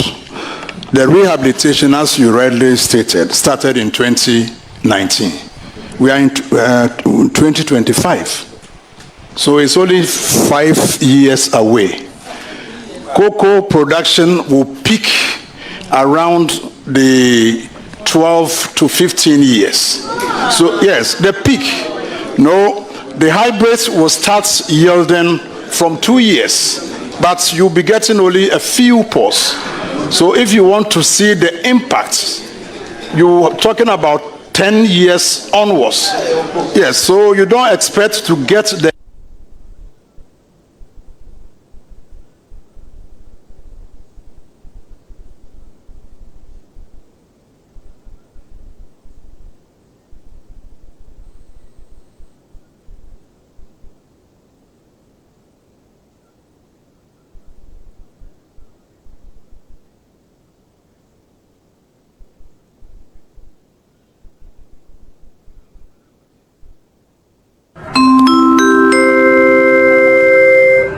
Your flight is ready to leave. Sit back and relax and enjoy the flight.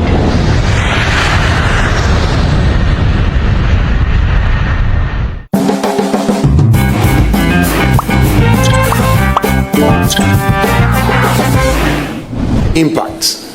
And he was suggesting that in his view, the impact is yet to be felt. And I think it's a fair point. The issue of the time lines is another issue. I mean, and I just want us to be fair with him. He isn't criticizing, or he's not saying that would you agree that under the system, it will take a longer period for the full impact to be felt after this rehabilitation exercise from the experts? Mr. Chairman, if you say the full impact, I will agree with you. But at least the impact must be seen now. I agree. I agree too. Now, let's get into this. You talked about Nkukon Kitinkiti. Well, I heard it from His Excellency President Mahama. And for me as an entrepreneur, knowing the pressure from our youth on all of us as a political class, beyond the political rhetoric, I believe that if it is implemented, it will help the youth, because a lot of them are dejected in this country. They don't have jobs and the pressure is on us. You've already answered that steps will be taken. But let's go up north. You know, some 12 years ago, there was this same beautiful idea This time, that time, it was not in Nkokon Ketenkete, it was a confirmed Ketenkete. Where the guinea fowl rearing thing was introduced. It was not too successful. What assurance can you give to our young men and women in the north who have heard of this in Nkokon Ketenkete down south? Okay, what assurances can you give them that there will be a reintroduction of the guinea fowl rearing policy, the unconfirmed Ketenkete policy, to also help them and their livelihoods? Mr. Chairman, I think that the guinea fowl and Ketenkete program has already taken off. The MPP implemented this in 2020, and I've referred this committee to a document that is available to the House, the 2020 budget, paragraph 273. In that paragraph, we were told that government was going to distribute a certain quantity of Nkokon Ketenkete to farmers. In fact, as a ranking member, I followed up, and surprisingly, that quantity, even though procured, what was distributed was far less than half of that quantity. And so the Nkokon Ketenkete issue, the unconfirmed Ketenkete issue you are raising, is already being implemented by your party, Mr. Chairman. And so it is not something new that we have to introduce. We only have to improve upon what you are doing. So, honorable nominee,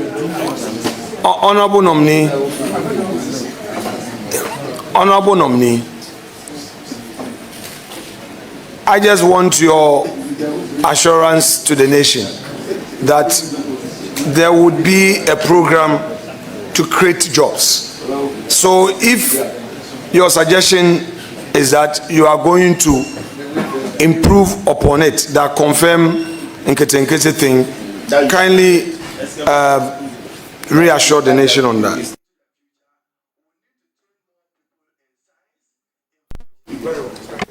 Honorable nominee, I mean, as we hear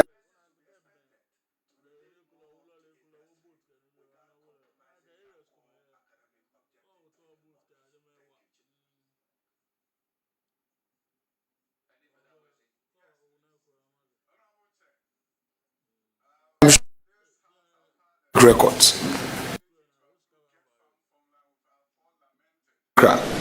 the current Deputy Chief Executive, that Finance and Administration, he says, and he wants to be quoted for the purpose of public records, that the syndicated loan, not other indebtedness. He says that I should actually quote him, and that he believes that there are other facilities that perhaps if you can refer to and later come back to us, you would confirm yourself that for the syndicated loan it's been fully paid.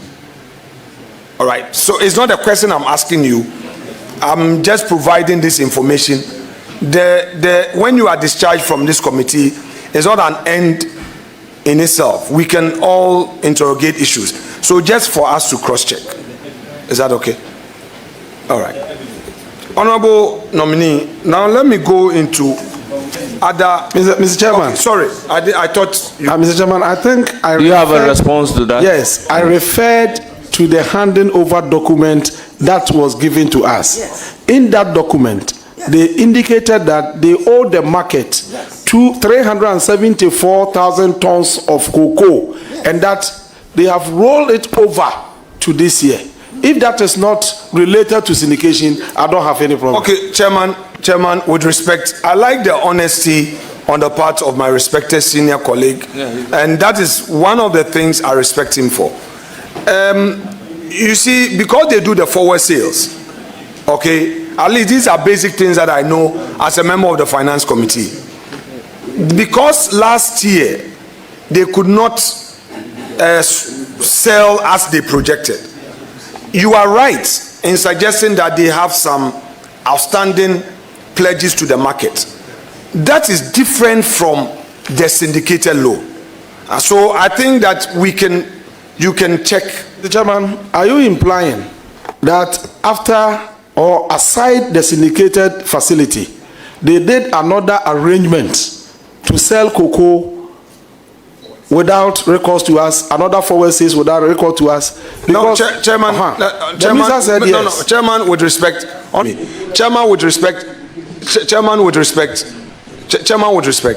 I think you answered it by saying that the impression you had was to the effect that they had some 360,000 tons to supply, which they had already pledged, and they had rolled it over.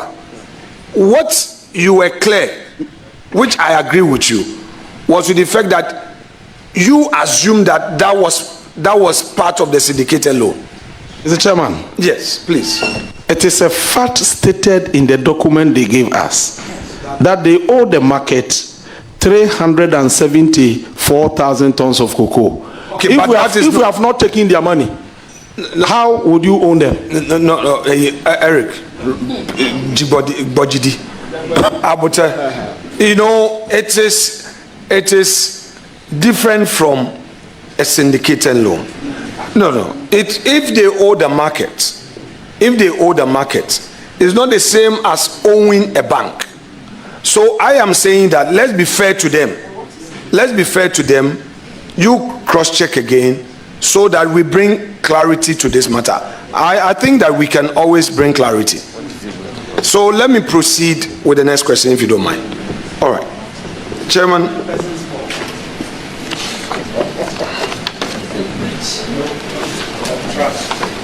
Tree Crop Development Authority. Tell me your plans in supporting them to sustain their drive in getting other cash crops to boost our economy. Mr. Chairman, I think earlier on, in my response to the issue about Tree Crop Development Authority, I indicated that under the Constitution, we are enjoined to continue all projects and programs implemented by the previous government. And so what we are going to do is to look at the whole structure, make exceptions and incisions, tailor it to fit into our agenda, and then execute.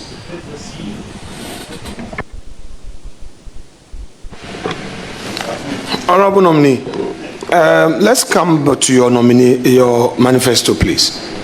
Your manifesto. I just need a small explanation on your manifesto. Mr. Chairman, I thought at the beginning, when I wanted to fully respond to the questions, my understanding was that you wanted me to limit so that you also be brief. It appears you are in breach of this arrangement. Honorable Chairman, my respected colleague knows that by my nature I don't breach our gentleman's agreement. He and I know, but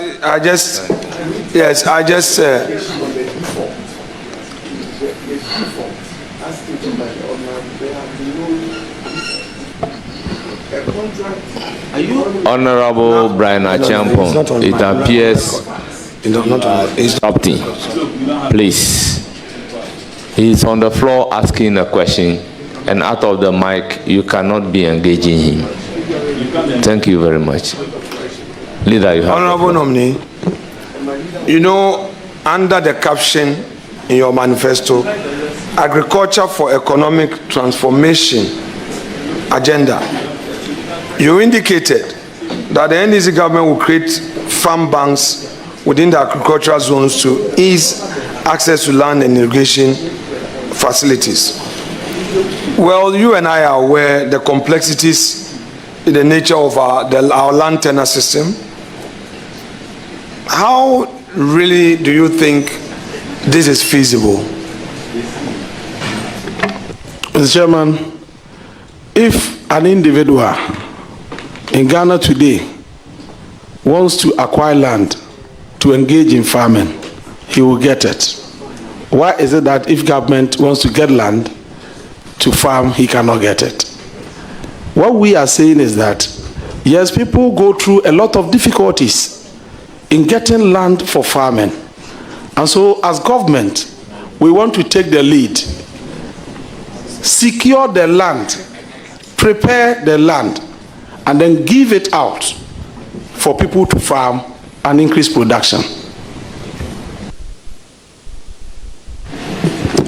Honorable Nominee, there is this problem we all go through: social intervention, incentives we give to farmers. My son asked me this question. Now, why is it that we give so much incentives to our farmers, yet we get too little? How do you plan to ensure that incentives that we give to farmers are properly utilized for the benefit of our economy? Mr. Chairman, thank you very much. I think what we have to do is to make sure that every incentive that is meant for farmers indeed get to the farmers. We have a lot of experiences to share as a committee. When we invited the ministry to come and brief us on why, in spite of the investment we have made in the Planting for Food and Jobs Phase 1, we were not seeing the results. We know that in agriculture, returns on investment is very, very high. You put into the soil a grain of maize and you harvest thousands of them. So returns on investment is very, very high. And so if you invest almost 3 billion Ghana cedis in agriculture, the impact should be monumental. But we're not seeing that. But when we engage the ministry, we realize that donkeys were conveying fertilizer meant for Planting for Food and Jobs to neighboring Burkina Faso. And these are some of the things. You sit in office and you assume that you have deployed the fertilizer, and so this can go and increase production, but it is diverted. So eventually, you are not getting the anticipated results. What must be done is to put in place mechanisms to ensure that every person that is committed into investment in agriculture indeed gets into agriculture, and the results will be monumental. Chairman, my respected senior has just said something that reminds me of the popular saying that easily said and done. You know, you are going into the ministry with a lot of optimism, high hopes, ambitions. You are going to work with a bureaucracy. You conceded that it is the bureaucracy which is the enemy, correct? The enemy is the bureaucracy. Mr. Chairman, this language is indeterminate. It's cryptic and indeterminate. If you can elucidate on it, I'll be grateful. Very well. So, I refer to the individuals in the value chain, the policy implementation stakeholders, those who are supposed to implement, like you beautifully demonstrated, that fertilizer or some input meant for Ghanaian farmers, you have some camels or whatever cutting them out of the country. It is not the minister who has failed, but it is a system that has failed. How do you intend to revamp the system in such a way that all these wastes will be dealt with? Mr. Chairman, my understanding of leadership is that the leaders will set the agenda. Leaders will craft the relevant strategies for the actualization of the agenda. Leaders will mobilize people behind those strategies to work to make it happen without counting the cost. And so if leadership is unable to rally people behind the strategies, it's a failure on the part of leadership.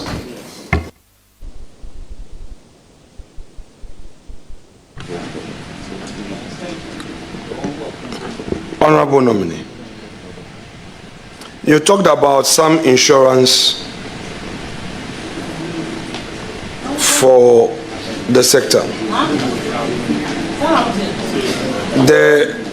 Are you aware of the Ghana incentive-based risk-sharing system for agricultural lending? Mr. Chairman, I'm aware of GESEL. Okay, so this new insurance scheme, is it an enhancement or is something new, respectfully?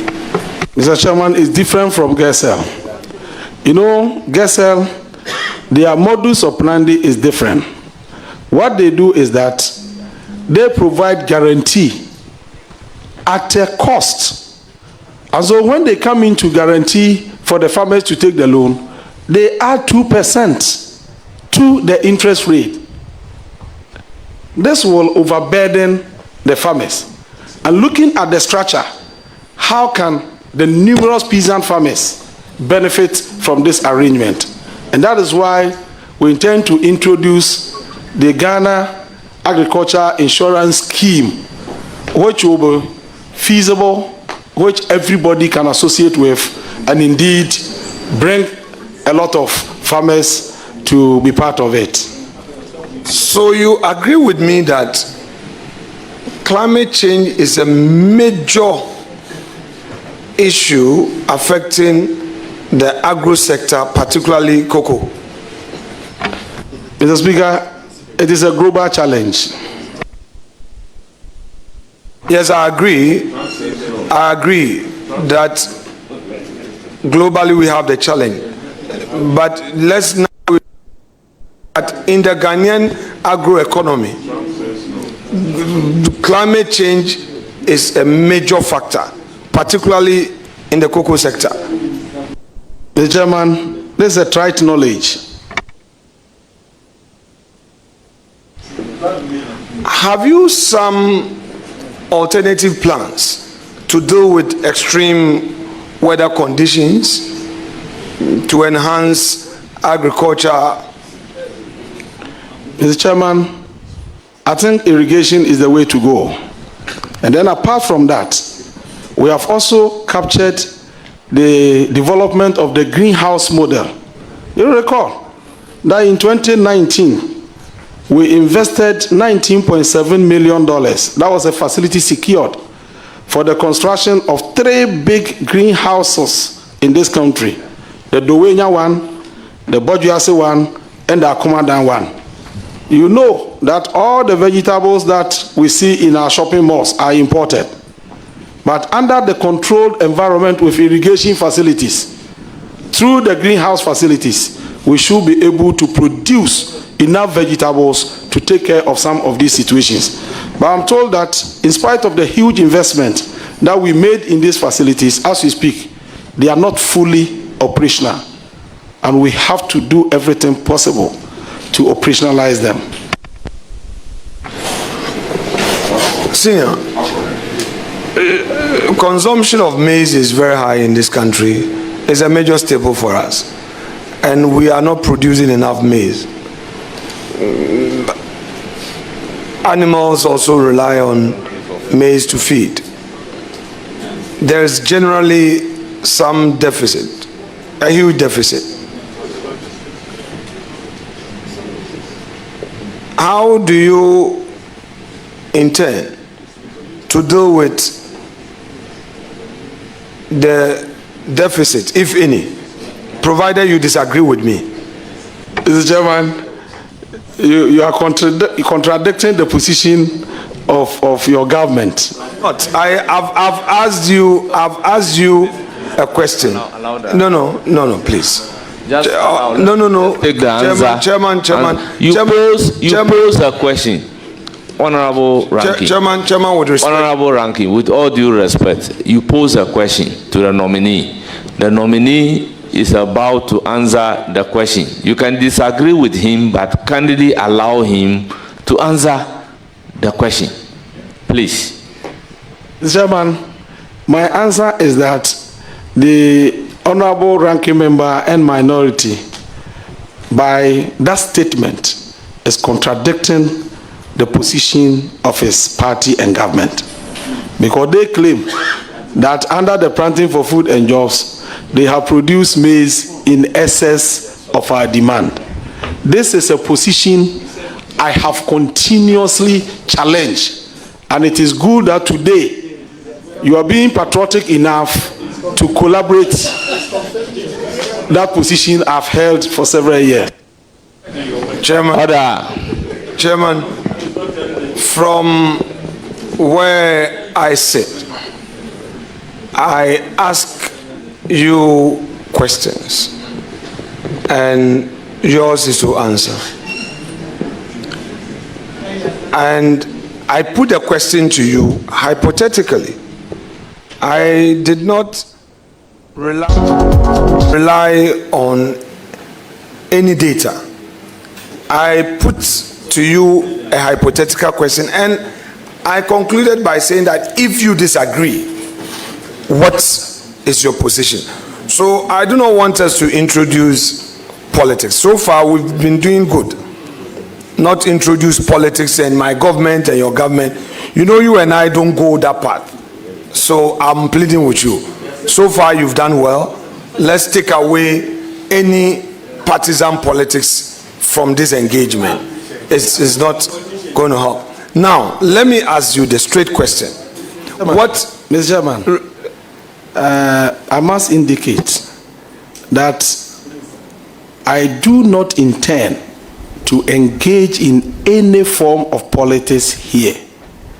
But if the fact is that a government has assumed a position, it will be extremely difficult for me to go around and say that it wasn't said by government and therefore it was said by an entity.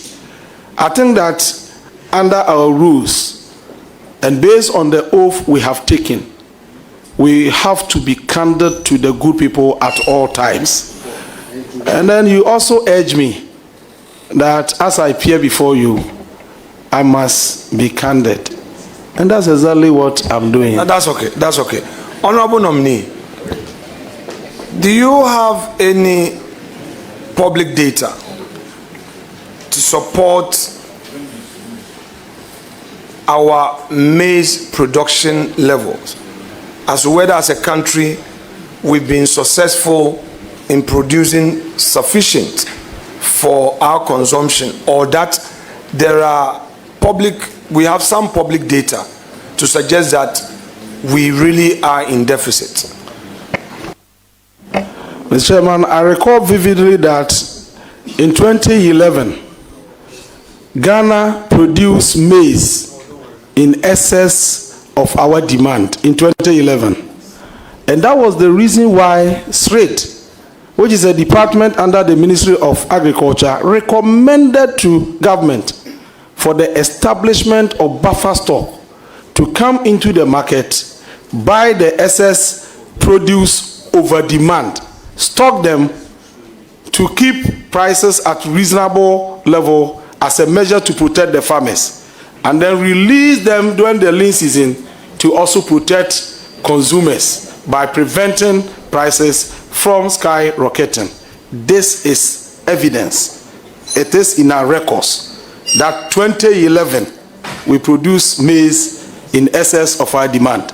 In recent times, we are told that we have produced maize in excess of our demand. Mr. Speaker, Mr. Chairman, this is what is captured on records. But the reality is that within the same period, we saw poultry farmers in Ghana running everywhere looking for maize, and they were not getting it. And so I was surprised that at the time that we claimed to have produced the maize in abundance, our poultry farmers were crying for maize and they were not getting it.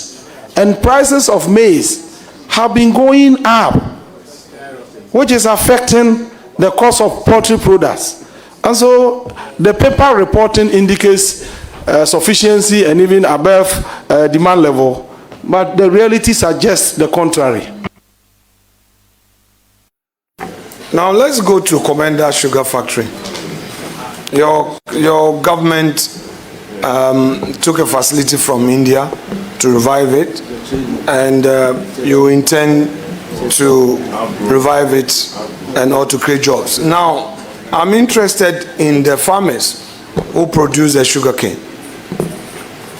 How do you plan to create a sustainable outgrower system for this factory to be fed with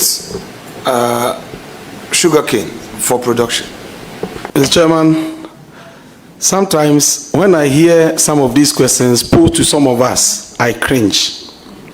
I cringe in the sense that the facility has been in place for almost 8 years now.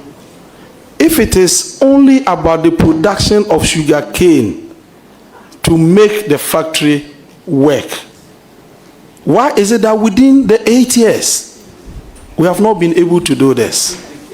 Meanwhile, we have invested loans that must be paid back by the Ghanaian taxpayer.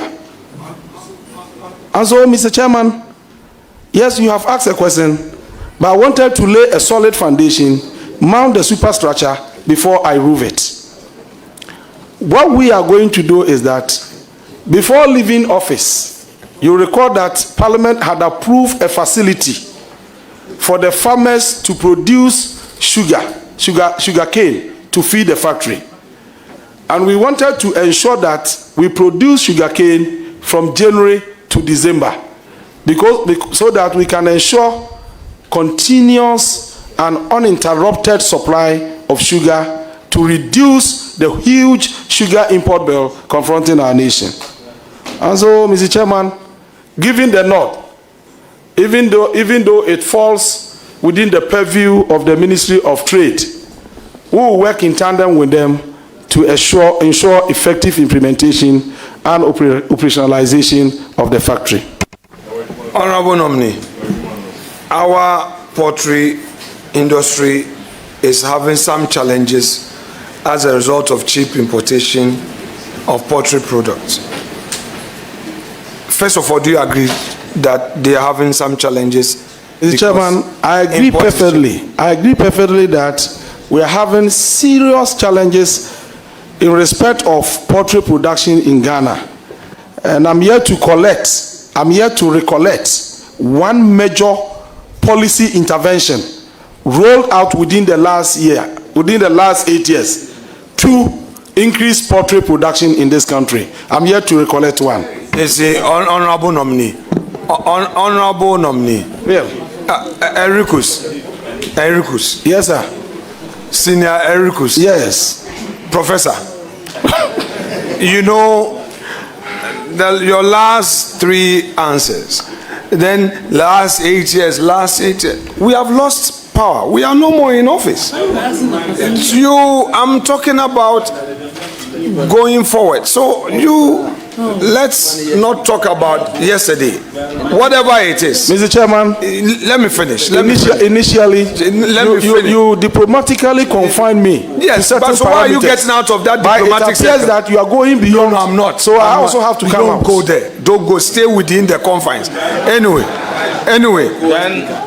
Honorable minority leader, you should also stay within your limits. That's all right. Eric, you know, we are staying within a certain whatever. Anyway, let me take you to Winneba. The Winnisek Ntakrufum vegetable farmers. These are farmers who are into vegetables, onion, cabbage, lettuce, cucumber, etc. They want me to ask you how assured they should be of your leadership at the Agri Ministry. Mr. Chairman, we have in our manifesto a program called Vegetable Development Program. We are going to encourage these farmers to form cooperatives. And through the cooperatives, we can make finance, credit available to them. Through the cooperatives, they can access support from the farmer service centers. And you know we import a lot of onion. According to MOFA, every year we spend around $24 million to import onion from Niger. Again, we import a lot of tomato. In 2018, tomato importation cost our country $99.5 million. In 2022, tomato importation was around $400 million. And so there is the urgent need for us to focus on the production of these specific vegetables as a means to reduce the food import bill and restore some kind of restoration to the exchange rate regime. And so, Mr. Chairman, just indicate to your people that the hope they anticipated in President John Mahama has arrived, and that we are going to cause them to jump into ebullience. I mean, to be enraptured. Honorable nominee, my final point, not a question to you per se, but like I did with Honorable Harun Edrisu. You are one person who is respected by your colleagues. Can you share with the Ghanaian youths how you've gotten this far? And that is my final question. Mr. Chairman, in life, there are certain basic principles that you must hold on to if indeed you want to rise. Humility must be your hallmark. The fear of God is the foundation for everything. It is the beginning of wisdom. And with humility and the fear of God, everything is possible to achieve. It is with these two principles that by God's grace, I appear before you the third time for vetting. Mr. Speaker, thank you. Thank you very much. It's still possible. Honourable members, as usual, I recognize the presence of Nana Minta Sankore Benkumhini, Nana Ochere Siabo Esu Fufu Chief, Honorable Dr. Peter Buama Tokuno, NDC Director Interparties, Honorable Isa Ben Ahmed, NDC Esonafo South Constituency Chairman, Honorable Seydou Adam, NDC. Dedi kama mamena PENDREAM TV ase. Na so far so good. Say open online portal e wo Ghana. Nipa share, nipa follow, nipa comment here. To my best of knowledge, without any biases, PENDREAM TV. I see say a lot of people are moving from the traditional media to the social media. and PENDREAM, you are setting the pace because you bring the issues as they are, and the those are the issues. And then UNIPA are not ready for just ordinary endorsement. But people want to hear the issues. What are the issues? What are the possible solutions? So for me, I'm endorsing PENDREAM TV. And I'm recommending, sir, Obi Biana who feel traditional media and wire board with it, I'm going to live up to expectation. Your next last stop, PENDREAM TV.